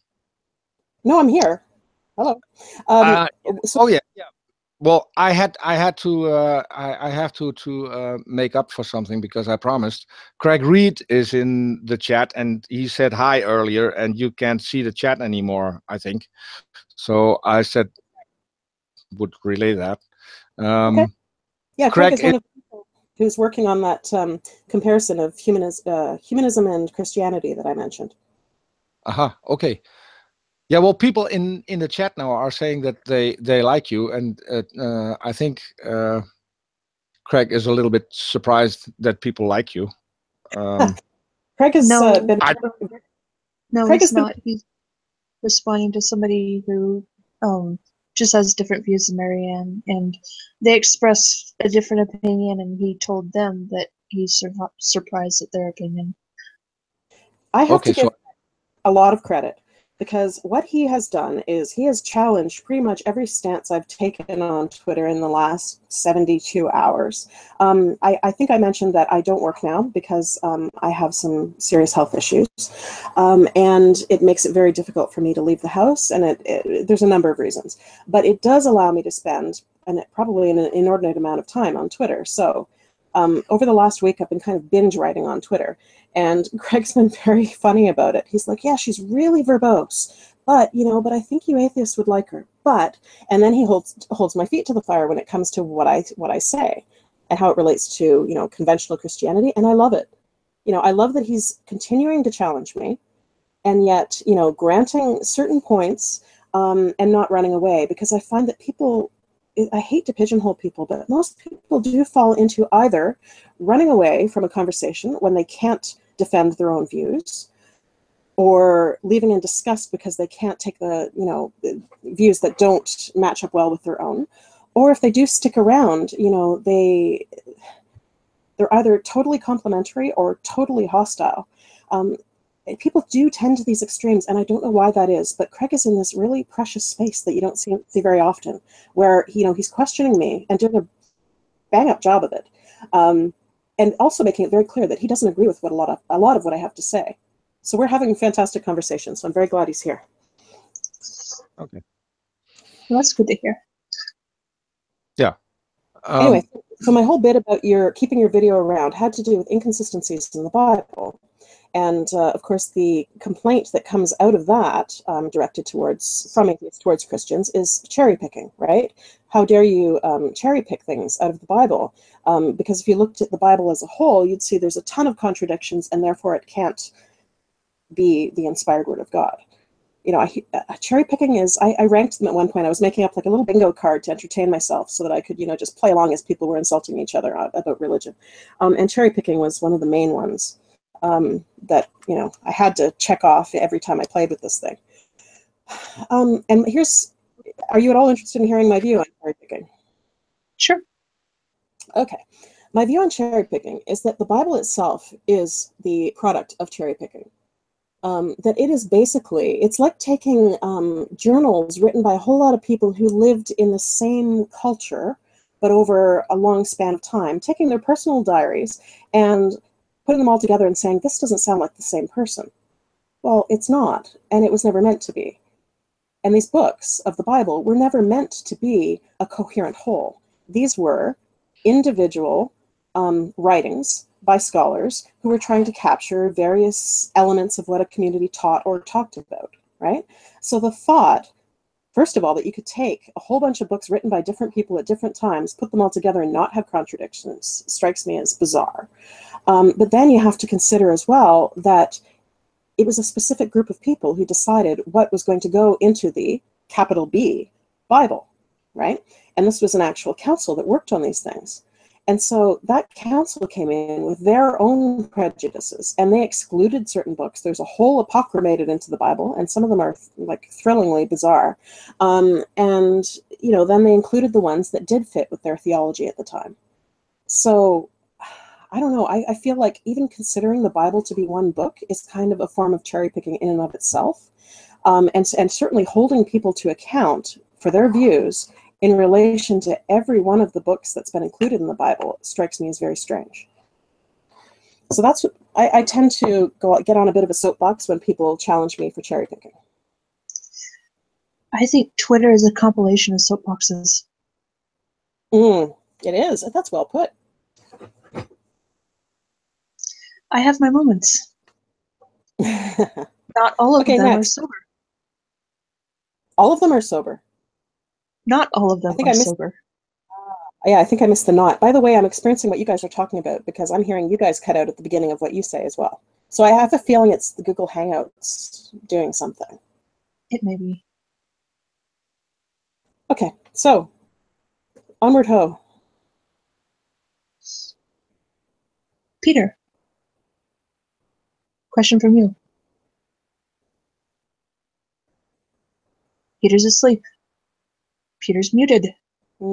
Maybe he's refreshing. I'm here. You weren't watching DM. I thought you were watching DM. Oh no, I was DMing you. Oh no! See. Oh, now I see. I asked you. See.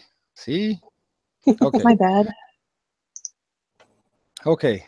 You guys sound like a married couple. You really do. We sound American. She said we sound like a married couple. We're Not a married couple. on a lot of stuff. I mean, sometimes it's scary. I can start a sentence and Charis can finish it. So she's either clairvoyant or very clever, or has me figured out completely. I wasn't lying about my crystal ball.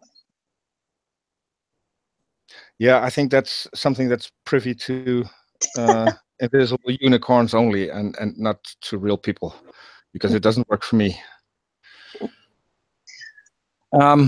So no, the person that I'm with is actually a Christian himself, much along the same beliefs as yours. So your beliefs don't surprise me quite as much as they may have, say, 4 years ago. And you see, I don't find them surprising at all. I guess I'm so used to them. I mean, the Jesus Seminar was, when was it? In the 80s? I'd have to look it up, but it's a thing. And even before the Jesus Seminar came together, people were discussing these very topics, right? And as I said, the United Church of Canada is the largest church after the Catholics in Canada. So all of this feels very actually mainstream to me. And that's, I suppose, because I've never lived in the Bible Belt. I've never lived in any other country other than Canada. And so maybe I don't have a grasp of just how fringy these views are. Okay, I'd like to, because we still have a couple of questions in the chat. I'd like to rattle a few off. We have Faye, Little Girl person. She says, why bother with a God because pretty much everything you said is quite personal.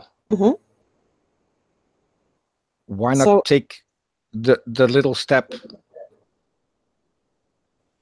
and make it just you? Invoke something from the outside. I see. So if Okay. Well, I don't know if you're familiar with the idea of, they call it third man factor or third man syndrome. If you go on Wikipedia, I believe it's called third man factor. It's the sense that people get, it's happened to people in all kinds of extreme situations. So, whether they're Arctic explorers or, people under some kind of duress, the sense that people get that there is some other presence with them. Now, I am not at all against the idea that that presence is sort of a manifestation of one's brain activity, that we are in fact producing that sense ourselves. So I'm not saying that's not the case, but I'm saying that there is that sense that people have of presence. And I have had that sense myself under duress and quite severe duress. And while I'm not discounting the idea that our brains create it, I'm also not discounting the possibility that in fact, there is a presence there. I'm just kind of living in that uncertainty, and I don't feel any particular powerful need to resolve it, because this is something I experience from time to time. Fortunately, not a lot recently, because I'm not under duress a lot recently. That's about as supernatural as my views get. And aside from that, I really have nothing, no objection, that, I just focus on myself and that all of these things could be seen as being entirely personal. That's certainly a way to go. I guess my question is, does it matter? Like, does it really matter if my views are so close to being what any person might say is, hey, that's acceptable, that I can understand that. If they're fundamentally in agreement, does it really matter what labels we apply to them? No, probably not. I'm not sure that it does. Yeah, and I'm not sure that whether I call that God or whether I call that, accessing my inner strength or whatever you want to call it, I don't see a lot of value in trying to differentiate those things. I guess some of the value might come from the importance that people, in American politics and society anyway, on those labels. Because if you do not conform to a certain label, then you start being automatically outcast. So while, you know what I'm saying? Yeah, I don't know if I quite made sense, but I'm trying. Well, yeah, I am very conscious of the fact that I'm very lucky to live in Canada, where our politics are not, I would use the word tainted, frankly, tainted with religious bias. I'm not saying that religion never comes into play. I know the world is very aware of our current Prime Minister, Justin Trudeau. They may not be aware so much of the history that goes with his father. Pierre Trudeau did a lot of impressive things. He was also considered something of a sex symbol at the time, which was kind of funny. But, I watched a video of him once, and this was in university, where somebody was questioning that sort of dominant narrative of, well, Canada doesn't get involved with religion, it doesn't affect our politics. And they showed this video of Trudeau and his, the rest of the House of Commons, basically cutting off some guests that they had who were Native people who had been invited to make a statement. And the Native people, as they tend to do, I have a number of the jobs I've had have involved Native communities, and I've lived very close physically to Native communities. So I've got some experience here. And I can tell you that I've seen this dozens of times, that when Native people have control of a ceremony or a situation, they very often start it off with a prayer. Those prayers can be very long, and there's no obvious end in sight, okay? There's no structure to what they're saying that makes you say, okay, one more minute and they're going to be done. When the Native people who had been invited to participate in this particular event with the politicians started with an opening prayer, what Trudeau, I don't know if it was him or one of his people, but I know that he was going along with it. What Trudeau and company did was start praying the Lord's Prayer over top of them, which, it was, for me, it was horrifying to watch. It was so denigrating. And so I think that we're very slowly, Canada is moving away from some of those behaviors. I think I'm very lucky to live in a place where I'm not being slammed for being, too much of one, not enough of another, except on Twitter. But I understand that that happens in some places, and I understand what your argument is, which is if we don't have to drag God into things, and if dragging God into things is creating the kind of problems that it is, then why don't we just leave God out of it? I get that, and I sympathize with that. Okay. Another question from the chat from Florida Line. You said you described how you saw God. So that's basically that's pantheism. Basically, yeah. And in fact, when challenged, if people ask me if I'm an atheist or a theist, I will say theist, mainly because, as I say, I have this element of sort of the sense of presence. But aside from that, I'm basically atheist, right? And so I will say theist, also because I like to defend theism to some extent. And so if I have to align myself in an argument, that's the side that I'm going to align with. But if someone says, well, specifically, though, what are you? I will say that I am a Christian pantheist. Okay. So, yes. And Florida Line was asking, Richard Dawkins described pantheism as sexed up atheism. What are your thoughts on that? That's great. It is great. I have no idea how to respond to it, except that I like it. Yeah, I think that there's very little, in fact, I'm not sure there's anything in what I say, aside from that very specific bit about, the third man factor. I'm not sure there's anything in what I say that could be considered theistic. So yeah, sure. I personally define myself as pantheist, and I am, in many people's eyes, basically atheist. What about possibly agnostic deist? Because some of your beliefs seem to kind of align with just classic deism. You would think, except that I did mention my buddy Miles, who runs the Atheist Codex, and he tried to convince me for a while that I was a deist, and we finally came to the agreement that I wasn't.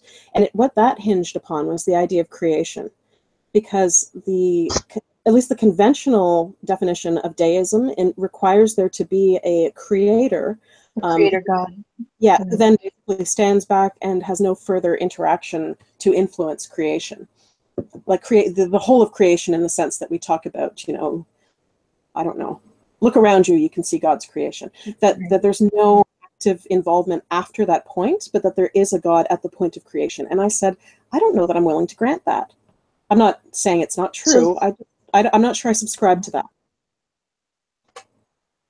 So as far as your usual day-to-day ideology, you'd consider yourself pretty much a humanist? Perhaps. Well, that's what this whole project is about, right? The bunch of us who are trying to distinguish humanism and Christianity. And I don't know that I want to answer that question until we're done. Okay.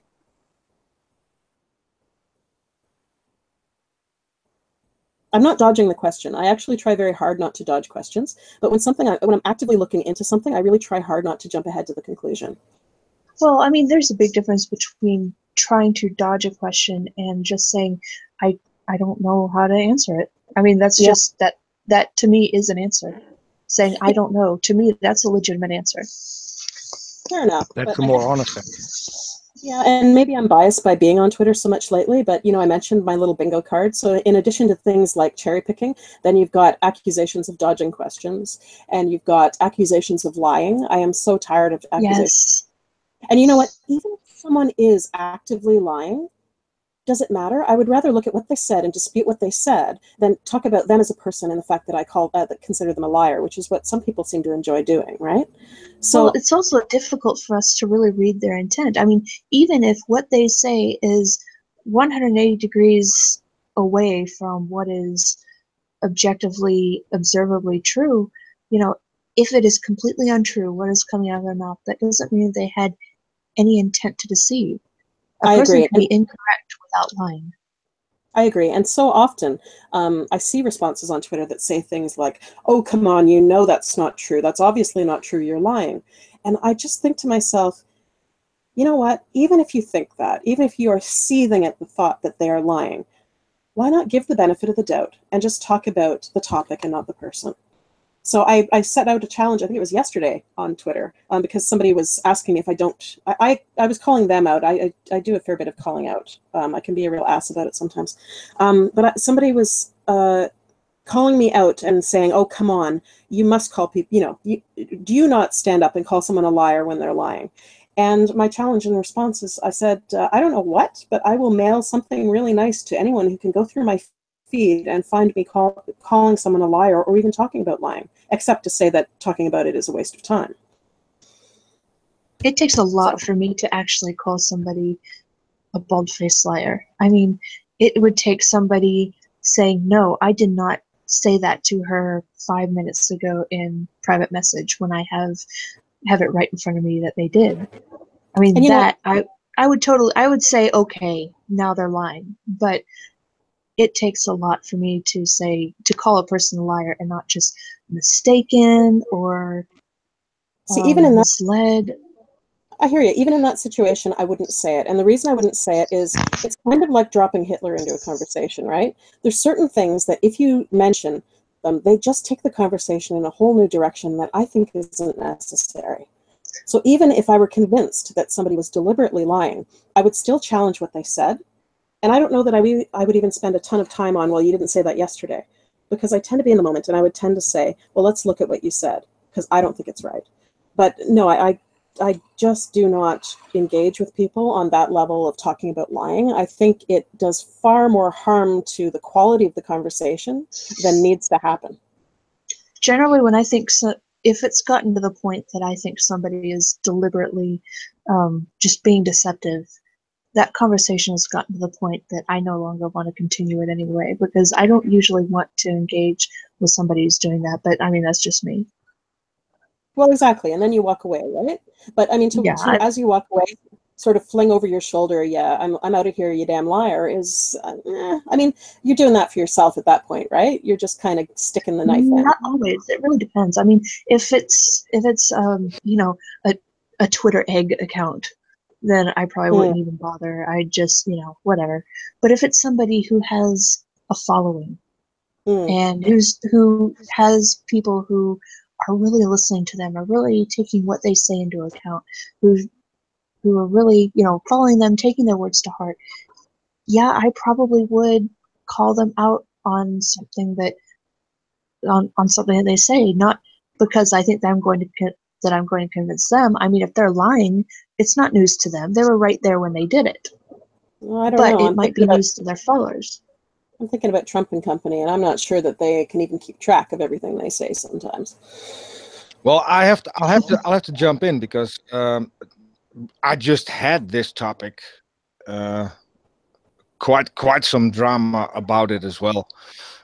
We recently hosted a conversation. I wasn't involved in that, other than the Q&A at the end of the conversation. It was a conversation between Tony Murphy and Stephanie Thomason.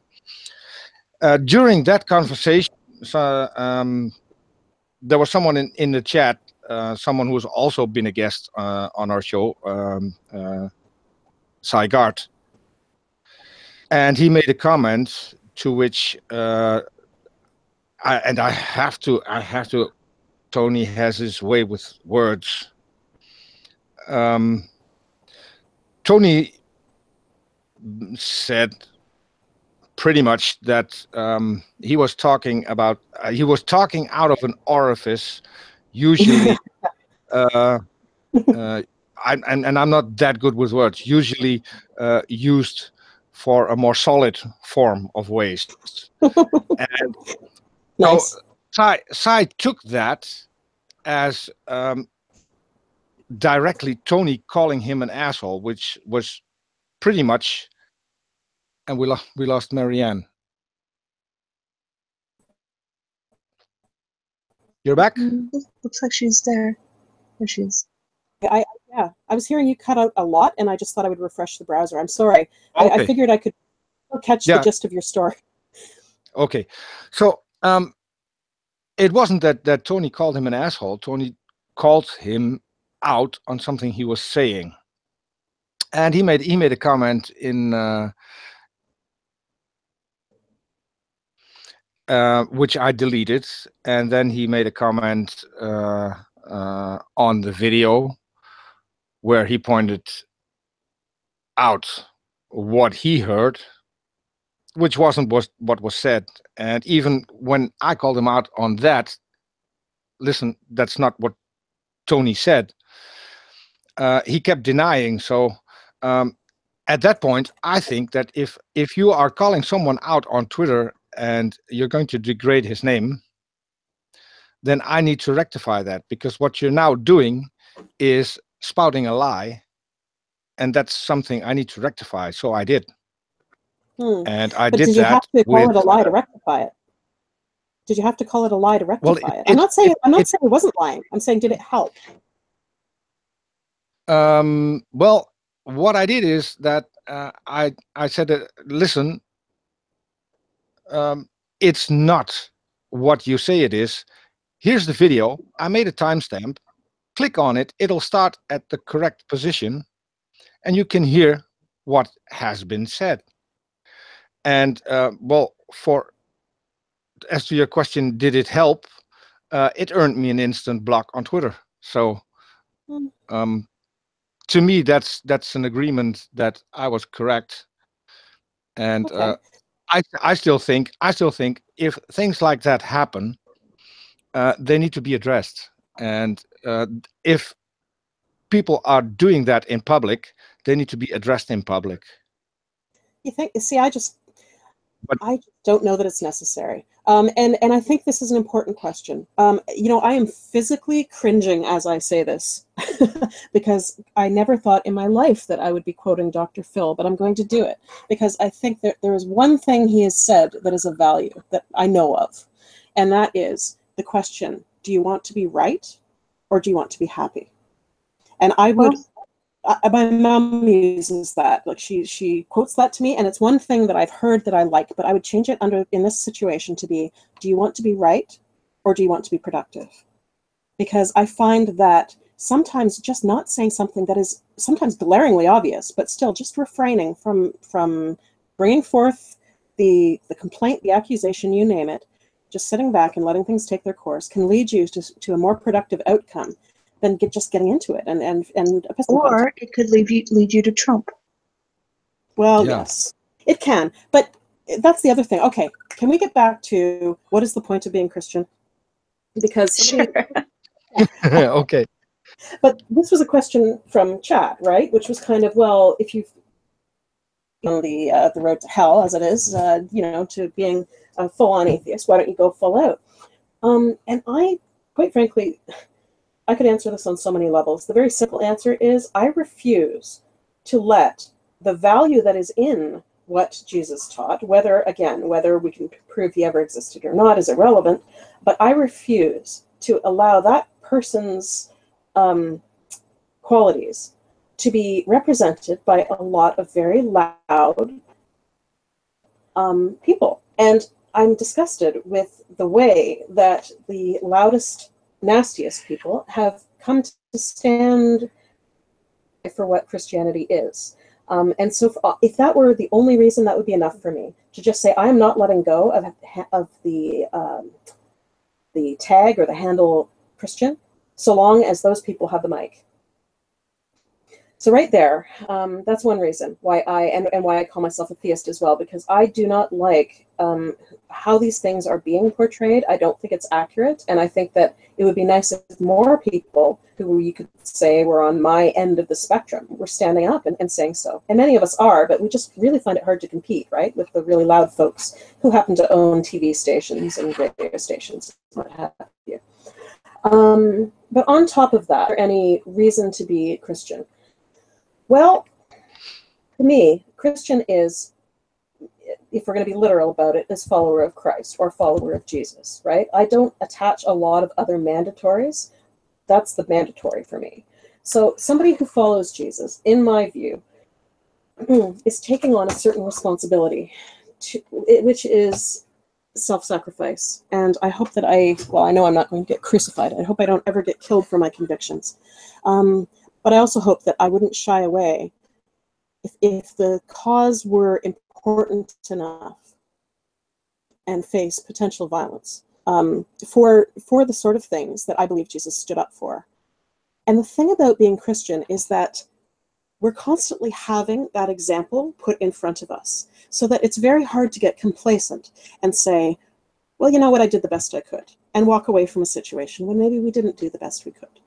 You know, so to have a figure, a role model in mind who went so far along the line of self-sacrifice, for me, it's just kind of like a continual reality check, to not get too for doing something like, you know, I snuck out under cover of darkness a couple of days ago and shoveled my neighbor's walk.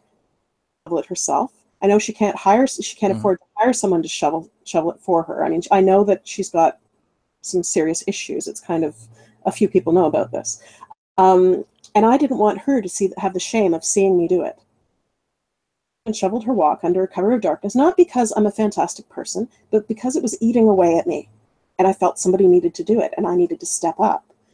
Now, having an example of Jesus in front of me makes me say, I don't end up coming home and sitting around and gloating about the fact that I am such a fantastic person for doing such a thing. I feel good about it. I mean, I get the dopamine rush, but I also say to myself, you know what, in the grand scheme of things, considering what other people give up and what other people risk, this is pretty much jack, right? Yeah. This is diddly. And so I find it valuable to identify as Christian and have those stories in front of me and be thinking about them a lot. Place. So a question on that, along that vein. When you're talking about having, I guess I'd call this proactive empathy. Okay, I like it. Yeah, I like it. How is that exclusively Christian? I mean, when you're explaining why you call yourself Christian, no. Okay, I've misunderstood. No, it's not exclusively Christian. Okay. You know, one of the things I'm enjoying a lot about Twitter is because I keep answering the same questions over and over and finding new words each time.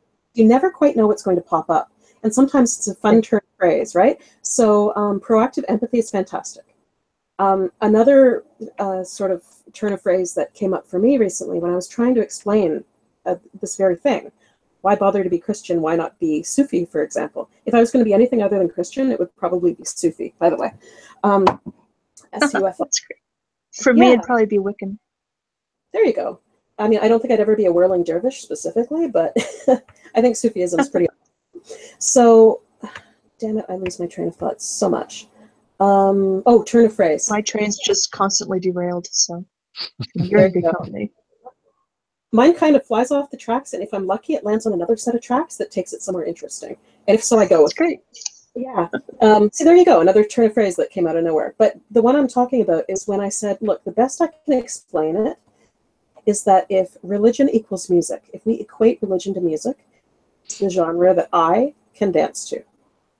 And I'm not saying that there aren't other genres that are worth dancing to, but they just don't quite do it for me the way Christianity does. Does that answer that question? So it might be a style even. Yes, very much so. Yep, and this was, if you recall, I said I went on a retreat with a bunch of people, including John Dominic Crossan. He was the speaker for the retreat. And he was challenged. I mean, we really kind of put it to him. And one of the questions was, in fact, I think it might have been mine, was, well, what's the difference between Jesus and any other Jewish prophet then? Told us is correct. Is there any difference? And, you know, he thought about it for a moment, and he said, the difference is time and place. He said, that's it. And, you know, this is a guy, he was actually a priest himself. He's got an amazing story, and he's written a book sort of detailing how he went from being a priest to being the philosopher slash, you know, what's the word, social, I don't know, theologian that he is, popular theologian that he is. So yeah, he went from the priesthood to saying, which was, you know, obviously sort of venerating Jesus, to saying, yeah, he's basically a prophet, and he has spoke more to what he was and what he stood for, spoke more to some people than other prophets did, and so he has become the figure that he has. But the real difference is simply time and place. In a way, like Christopher Hitchens, though, in a much different in a much different way. Well, the audience is going to kill me now. Why would the audience kill you? I just kind of compared Jesus to Christopher Hitchens. Christopher Hitchens would kill you. Yes, you're probably right. Yeah. I was referring to somebody that people really liked, and they knew about him because of pretty much time and place, exposure, that sort of thing. Yeah, now my train of thoughts derailed because we also have someone in the chat who thinks that Christopher Hitchens was killed on purpose by God because he was interfering too much, which I would think is also not a view that most Christians would hold, that God would be someone like that, for instance. I'm still having a hard time distinguishing you, Marianne, from an atheist. The fact that you may have found a role model that you like, and I still don't see a problem with that.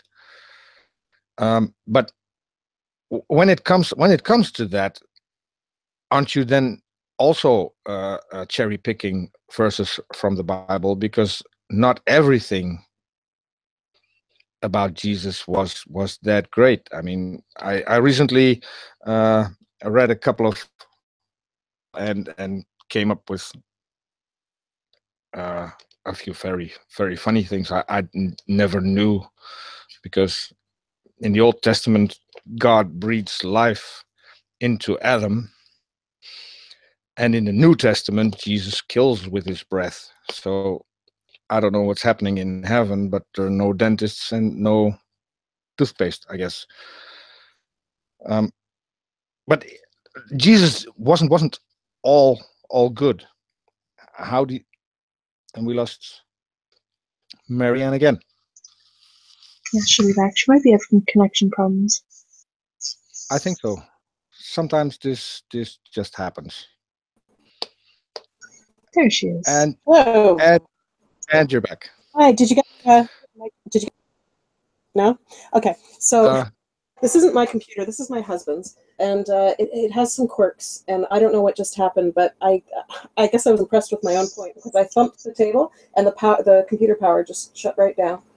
So I just booted it back up. Yeah, I don't know if there's a loose cord somewhere or what. But anyway, sorry about that. No problem.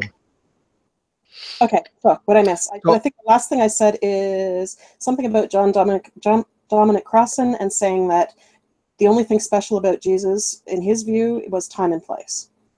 Well, and his message, but you know what I mean, that his message didn't significantly differ from what the other prophets had to say. So, go. Yeah, what I was asking is, not everything about Jesus was 100% good. So aren't you, when you say you have a role model in him, aren't you then also cherry picking? Am I? I mean, if you look at the role models in your life, would you say any of them are perfect? I don't have a lot of role models. Let's see, I don't have a role model to base my life on. I have a role model when it comes to what I'm doing on Twitter, what I'm doing on YouTube. I have a role model, and when it comes to how I question if I have a guest. So I have a couple of role models, but not one that I base everything on. So okay, there's a slight distinction. How about you, Charis? Is there someone who you find really inspiring who nevertheless has a flaw that you know about? I wasn't the one saying that Jesus wasn't perfect, so we shouldn't use him as a role model. No, I'm not saying you were, but I'm asking if you can weigh in on whether or not it's possible to have someone you consider a really powerful role model who nevertheless there's something about them that doesn't sit well with you. Yes, I would probably use them as a role model in that particular field. Like as far as critical thinking, where evidence for this or that, where it relates to biology is concerned, Richard Dawkins is generally my go-to. But when it comes to different areas of thought, he sticks his foot in his mouth more often than not. Cool. On Twitter, anyway. He's really good if he can link to his blog or something. But on topics that are not really relevant, I consider him like pretty much anybody else. So it really depends on, I apply a person to a specific field, I guess. Right. Well, I don't have one role model. I have kind of one or two role models per field. Does that make sense? Fair enough. And I have a ton myself. I mentioned that Fred Rogers is one of them, but I could give you a whole string of them. But yes, I find Jesus's example the best at doing what I was saying earlier, kind of putting me in my place and saying, are you really doing all that you can? And challenging to that kind of, sort of relentless, over the top, beyond reason compassion. So, but if that is how, going back to the definition of God, if that's how I'm defining God as sort of those outcomes, those behaviors, and the inspiration behind them, then I can see God in a particular human figure without saying that they are God. In fact, I could even say that, that virtually everything they do seems to fit within that definition of God. But I don't have to say 100%, and I don't know why I should have to, really. I agree. I mean, that's part of why I asked earlier, why should an omnipotent being also be considered 100% good? I mean, there's nothing that says that something with godlike powers is also necessarily, all good. There's nothing that says, besides the Bible, but that's a book of claims, in my opinion. I'm sorry, but that's, it claims that God is good, but that's just a claim. Sure. And for all we know, if God was to exist, God isn't necessarily 100% good or 100% evil. Well, it all depends on what you're calling God, right? And how you're defining God. And the idea of a deity who has a throne, let alone lets people sit at the right and left hand of it, just really, I really don't connect with that. And so I don't really defend it, because that whole idea of omniscient, omnipotent, and yet able to, really care about the fact that I've got a spelling test today and I could use some divine assistance, it doesn't really resonate. How would you define a God? Not necessarily the God that we're talking about, but just a God, any God. How would a God, what would a being have to be in order to be considered a deity of any type? Oh, man. I consider myself an atheist. Okay. My first question is, you're talking about God. Define a God. Well, I've done that.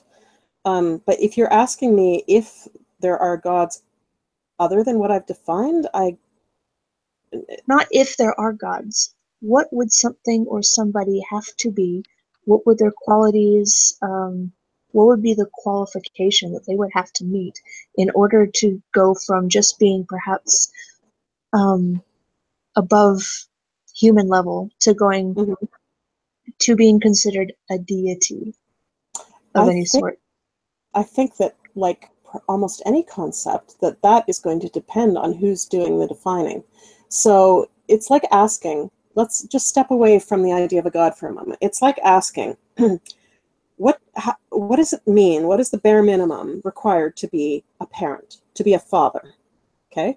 Now you go to different cultures and they're going to say different things. Well, a father is someone who this, and in another culture, oh no, they're not a father unless they this. And I think that's perfectly legitimate, right? I mean, each of our societies and our cultures defines how we understand things to be. So I think that the traits required in a God is probably specific to whatever community or society is defining it. I mean, I'm not trying to dodge the question. I know what you mean. I don't see that there's some sort of answer that transcends social circumstances. I guess what as to your father question, the most literal definition of a father would be a male who has passed their genetic information to another generation. They have offspring.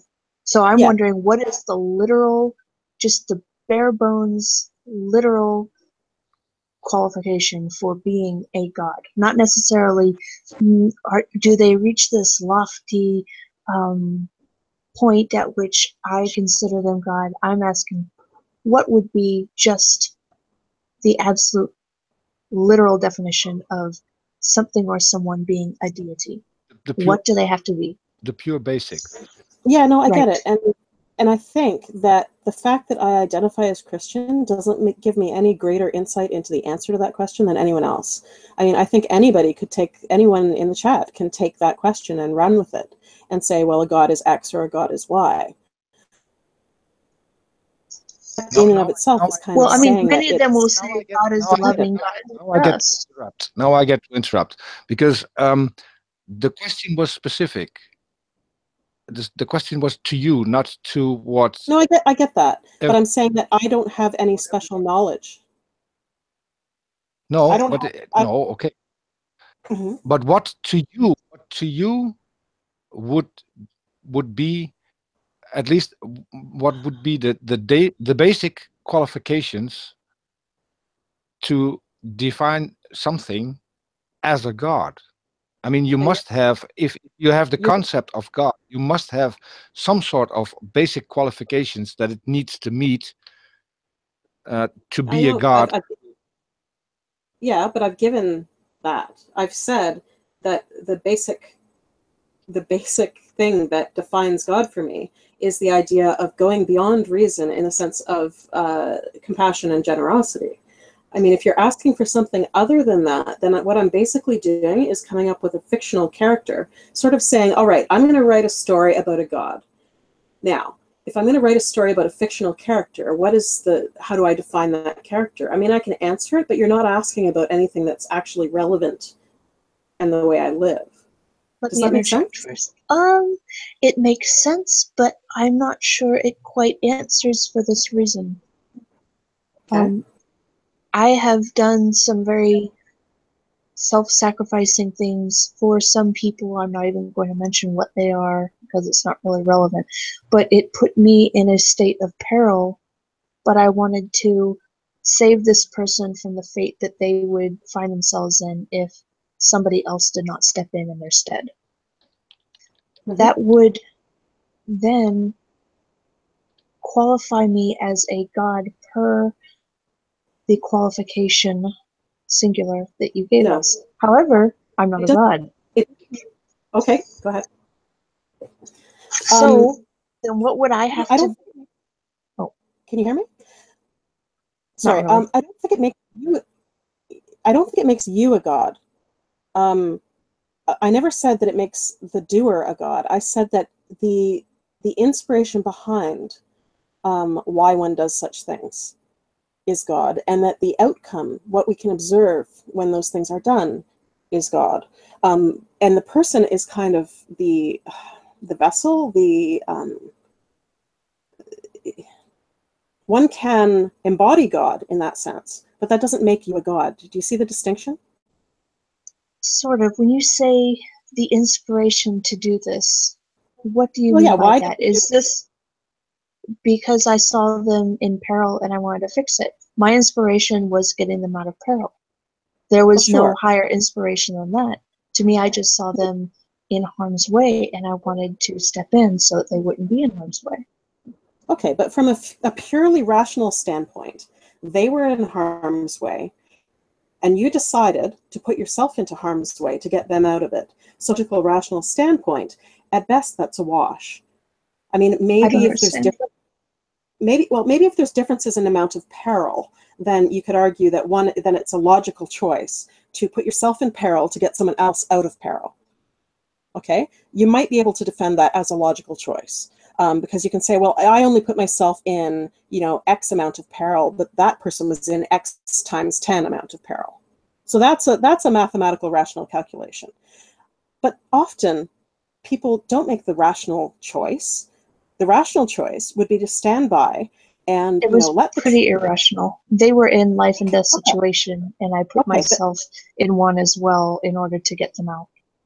Okay, so you made a choice, whether conscious or unconscious, to do something that, at its basic, was not a rational choice, right? You just said it was irrational. So for whatever reason, you chose to do something irrational. It is that irrationality, the choice to do it, that to me is the going beyond reason. When I said that God is love beyond reason, it's when there is a rational choice and you do the irrational out of compassion or generosity or love. That is God to me. It is both the inspiration behind why you do it, and it is what we can observe that you've done, and you are kind of embodying. Yeah, go ahead. So then you would not consider a God to be necessarily a being, Yes. but more of a state of mind. Yes, and the only caveat I would put on that is, as I said, I have had some episodes, some in quite dire circumstances, of a sense of presence, which I don't discount, but nor do I value it, nor do I make a choice to say that this is necessarily therefore some kind of being. I simply acknowledge that it happens, and I say that I'm willing to accept the possibility, although not necessarily the necessity, of this being a presence, something beyond myself. So I acknowledge that, but that's not a daily thing, and that's not really how I define God as a whole. That's okay. Kind of a separate case that may or may not fit. I haven't quite decided what to do with it. Okay, can I ask a question? Because Charis had pretty much the same thing. Yeah. Okay. I can name two things. Mm-hmm. I once went into a burning building because people told me that the woman who lived there was still inside. She apparently wasn't. I managed to rescue just 2 birds who were in the building. And at one point, I into a burning car to get someone out. I had I'm getting nervous. A couple of people helping me. But yeah, so those are 2 things that I did, and I never had the notion of some external force driving me to do that, or some external force making it possible. So how would you account for the fact that you do feel that and other people don't? No, I don't feel it necessarily when I'm making a choice to do something to help someone else. I'm not saying that God made me go shovel the walk for my neighbor, but I'm saying that shoveling the walk for my neighbor was an expression of God. Yeah, but there's a slight difference, because you made a conscious choice of doing that. Yes, exactly. I didn't. I don't think, and I think that might negate free will at this point. I didn't make a conscious decision. I heard something, acted. I didn't even think, because if I had stopped and thought about it, the burning building was in the time that there was a movie that was very successful, Backdraft. Oh yeah, I know. And I think I'm aging myself. Yeah, and I just saw that, and I stood in the house, and I felt the door handle to the living room, and I couldn't even touch that with my bare hands. It was that hot. And that's where I actually thought what I was doing. And so I made the decision not to open that door, because I was pretty sure that I would be blown out of the building. Mm-hmm. But the moment that I acted and I went inside, and it was filled with smoke, but I actually went inside. I went inside, going over the balcony at the outside, 2 stories down, and smashing a window. That's how I got inside in the first place. But I didn't even think until I was touching the door handle. So there wasn't even a conscious decision for me to do that. Well, exactly, because if there had been time for you to think, you would probably have applied reason on some level and reasoned your way into a choice one way or the other, right?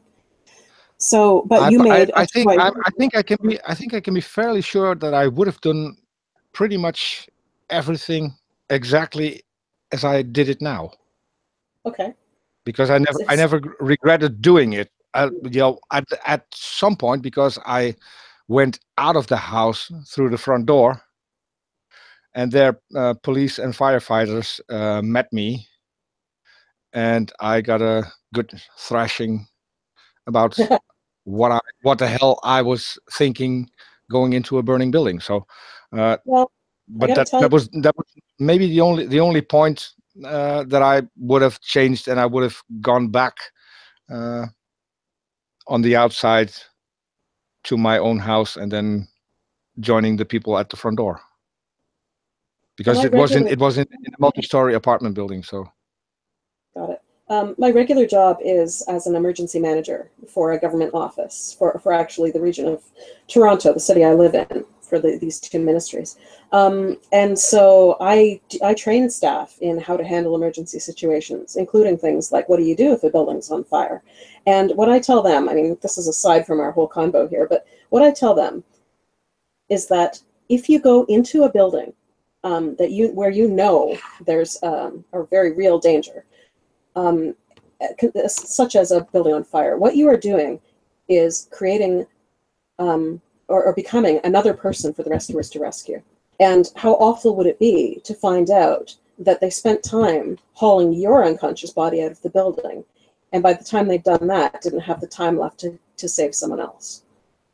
So I say to people, no matter how well-intentioned you feel, there is a rational choice here. And, you know, as much as I talk about God being love beyond reason, I think that's not an excuse to abandon reason altogether. I'm not knocking what you did whatsoever. I'm saying that my choice on fire, and if I knew that fire services were reasonably close at hand, my choice would be not to enter that building out of love, because that's a very rational choice, because I know that the person inside is much more likely, has a better chance of being rescued by people who are professional at doing rescues than by me. And should I fail, I'm just giving them more jobs to do to get in the way of rescuing that person. So yeah, well, I have to say, the moment that I went into the building, there was no sight of firefighters or police. So yeah, and that's why I put the caveat on, right? That, you know, if you're somewhere where you don't. It took me a little while to smash the windows, and then the first thing I encountered were the birds. So I handed those to a neighbor. So it took me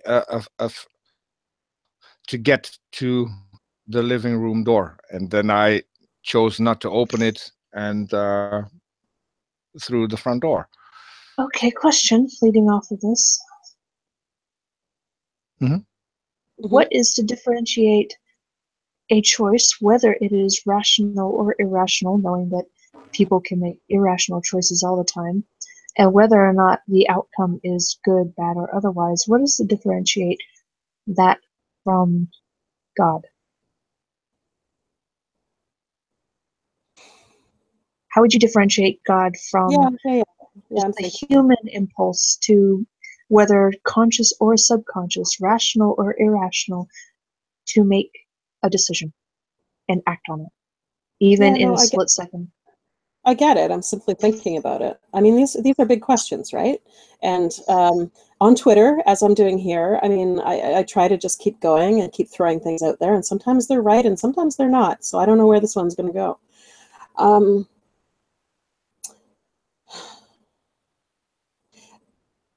Choices don't... boy, this is tough. I think that when I talked about going beyond reason, there has to be some reason there in the choices we're making for God to be involved. Example, but my mother tells me that I was really spooky as a kid because I would sleepwalk and be semi-conscious at the same time. So like she would, if she heard me get up and walk around, she would come after me and she'd say my name and I would turn around and I would stare at her but not say anything. And but not really be conscious of what was going on. It was sort of operating on a very subconscious level. I don't think that anything that I did in a state like that would be particularly embodying God and being overly loving or generous, right? So I think there has to be a certain amount of reason and ability to make choices in order for my definition to apply. In fact, in a position where they can make, even if it's a kind of seat of the pants, you know, this is what I feel that my choice is, without thinking too hard about it, I still feel like to consciously take one choice over the other, regardless of how hard you thought about it, if the choice that you take is the one that expresses compassion and self-sacrifice, then I would say that is embodying God.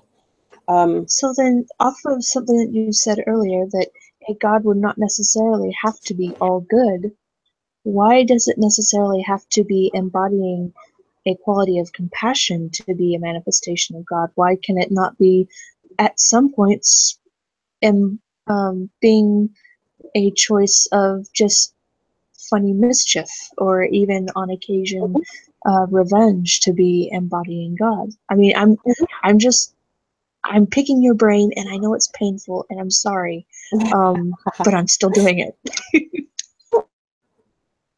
This is what I signed up for, right? And this is what I signed up for hours to do for hours every day on Twitter. So obviously I'm getting something out of it. I'm getting quite addicted to it, actually. Context in which I gave you that answer, that God is not necessarily good, I'm not sure that it was really reflecting my definition so much as acknowledging how some people think about God. I'd really have to see the context, because again, I think I've been pretty clear on how I define God, and if it's possible that I just misunderstood too. I mean, I'm just going to throw that out there. Yeah, it could be. I mean, it doesn't sound consistent with my own view of what God is. So as I say, it's hard to answer that without context. Yeah, I don't really, again, in terms of things that don't resonate, the idea of a malevolent entity that has intentions separate from being through people. You know, the idea that there is some external, either loving or malevolent being. Well, this is getting dicey, right? I'm not saying there isn't, but I'm saying that my perception of God is as expressed through people. And I don't think I would take the step, whether or not there's something beyond that when you take people out of the equation. Okay, for a moment, let's take a God out of the equation. Would you still believe that humans, by their own accord, would have the capacity for going the extra mile or doing these irrationally self-sacrificial acts? Do you think that we would have the capacity to do this on our own without the inspiration from an outside source? Defining God as the capacity to do these things. So if you remove the capacity to do them, then no, we don't have the capacity anymore. Like, you know what I mean? You're asking me if we have what you're also removing. So it's very hard to answer that.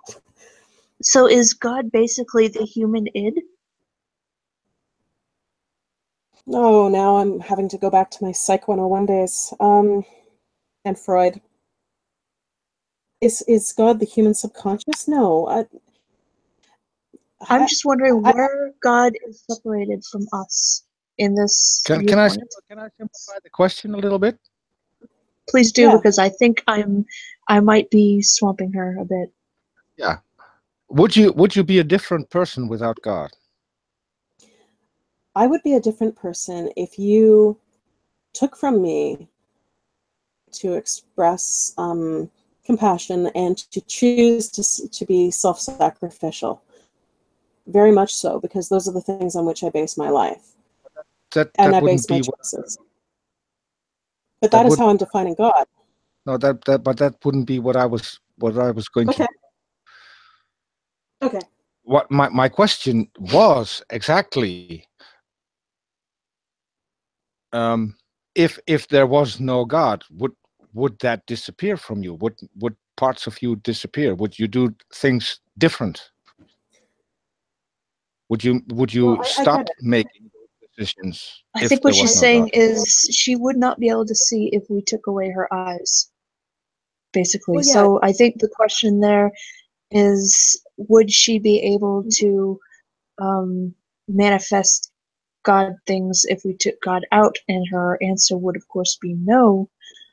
But the original question, it sounded like, was, would you still be able to manifest all this if you no longer believed in God? Not even necessarily if God was no longer there. Oh, yeah. I mean, can you basically express these things, behave these ways, and using strictly my own language here, and sort of embody God through these actions if you don't have an active belief in this part of me is God, this part of the inspiration and the outcome is God. If you strip those ideas of God away, can one still behave those ways? Yes, absolutely.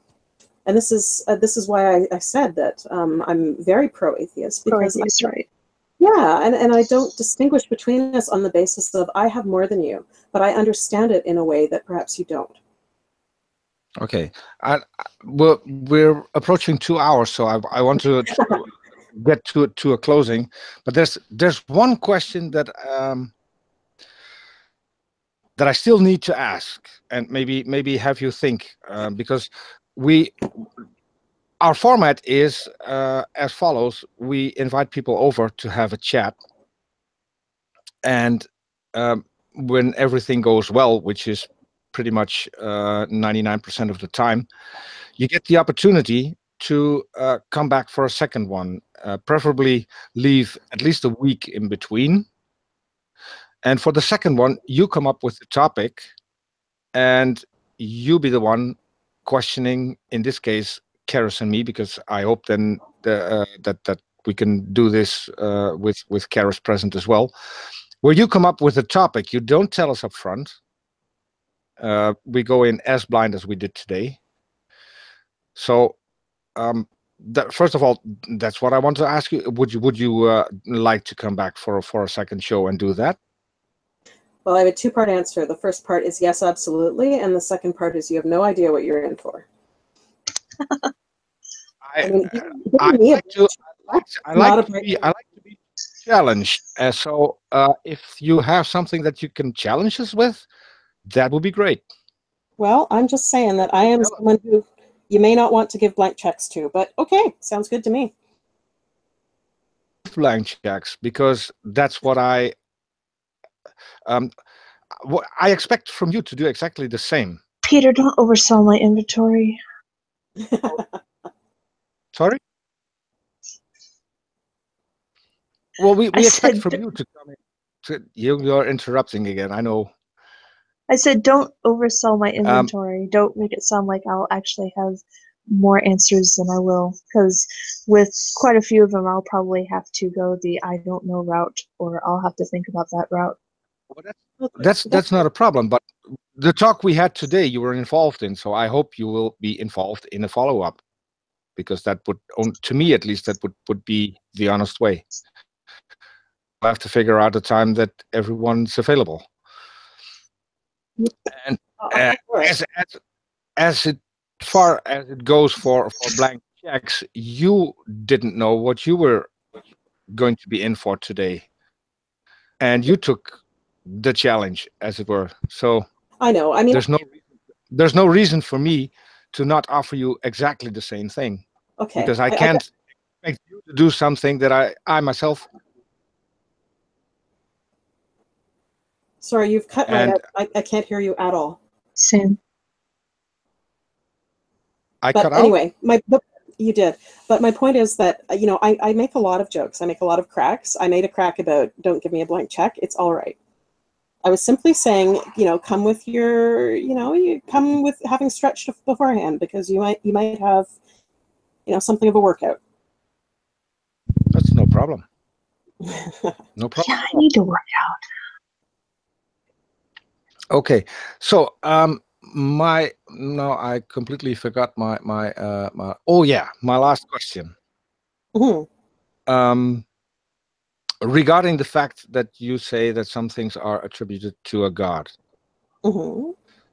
Have you ever been have you ever been in a situation where you consciously had to make the decision to listen to what God would tell you to do, or to make your own decision, or is there no distinction between the two? Well, I have conscious, I have moments all the time where, you know, I am fundamentally a pretty lazy person. And, you know, if we're going to go into the 7 deadly sins, my top 2, I don't even know which comes first. They're both real issues for me, is pride and sloth. There's time where, you know, my pride or my sloth is pulling me in one direction, and I'm very consciously making a choice, quite often based on the example of Jesus, not always, or based on things that I've learned at church, to make a different choice. So if that's what you're asking, if I've made conscious decisions based on, you know, religious concepts, then sure, all the time. Mm-hmm. Okay. Interesting. Just gave you an example, right, of shoveling my neighbor's walk. I didn't want to go out in the cold. It was cold. It was dark. I wanted to go to bed. But this is the Christian thing to do, based on my concept of who God is and what Christianity is about. And so I went and did it. I mean, I make those choices all the time. Mm-hmm. I have a question. No. Is there an okay time when a person might say this is the atheist thing to do? What would you apply that to? I would say no, because atheism isn't a philosophy. What I keep hearing over and over and over from atheists on Twitter is not to call it things like a religion or a philosophy. It is simply the absence of belief in a deity. And I don't think absence of belief in a deity is really necessarily an inspiring thing that's going to direct your choices. It might cause you to reject. Yeah, I mean, it might cause you to reject something that just on the basis of, well, if the only reason to do that is the existence of God, then no. But I don't think it leads you to make that's a negative choice, right? That's rejecting something. Right. I don't think it necessarily, atheism causes you to make positive choices. Something else might, like say humanism. But I think that's getting away from your question. No, it's a good answer. I like it. Okay. Okay, so let's wrap it up here. We've gone 2 hours, and we're trying to limit ourselves to at least about 2 hours, because otherwise people will just drop off, because yeah, it's going too long. So to see you back and have the roles reversed. And okay, I look forward to now it. I'm even more intrigued when you say you don't know what you're getting yourself into, because those are the conversations I like best. I like to be challenged, unlike some of the guests we've had on so far. I like to be challenged. Hey, I sometimes don't like to be challenged, but a lot of that has to do with my own past. Yeah, well, you just have bad luck coming into me then, because I think I've done that from the very first moment we've met. So okay, yeah, well, I want to thank everyone who has listened. We have had I think the people who listened stayed and hung around, so it must have been a good conversation for them as well. So I'd like to thank everyone who who listened to this live. I'd like to thank our moderator, our chat moderator, Beach Bites, as always. Doing completely nothing because it wasn't needed, which is still a good thing. We don't get the haters in our chat, which is, I think, a good sign. And I want to thank you for coming on, Marianne, and providing a very interesting conversation. Well, and this is my chance to say thank you for inviting me. This has been great, and I'm excited to watch your other videos, which I wasn't letting myself watch before our conversation. So thank you very much. Okay, and you're thank you, welcome. Marianne. Charis, any famous last words? Are you sentencing me to death already? I think everything's been. I think right? everything's been covered. Okay. So thanks everyone, and see you all next time. Bye-bye. Bye.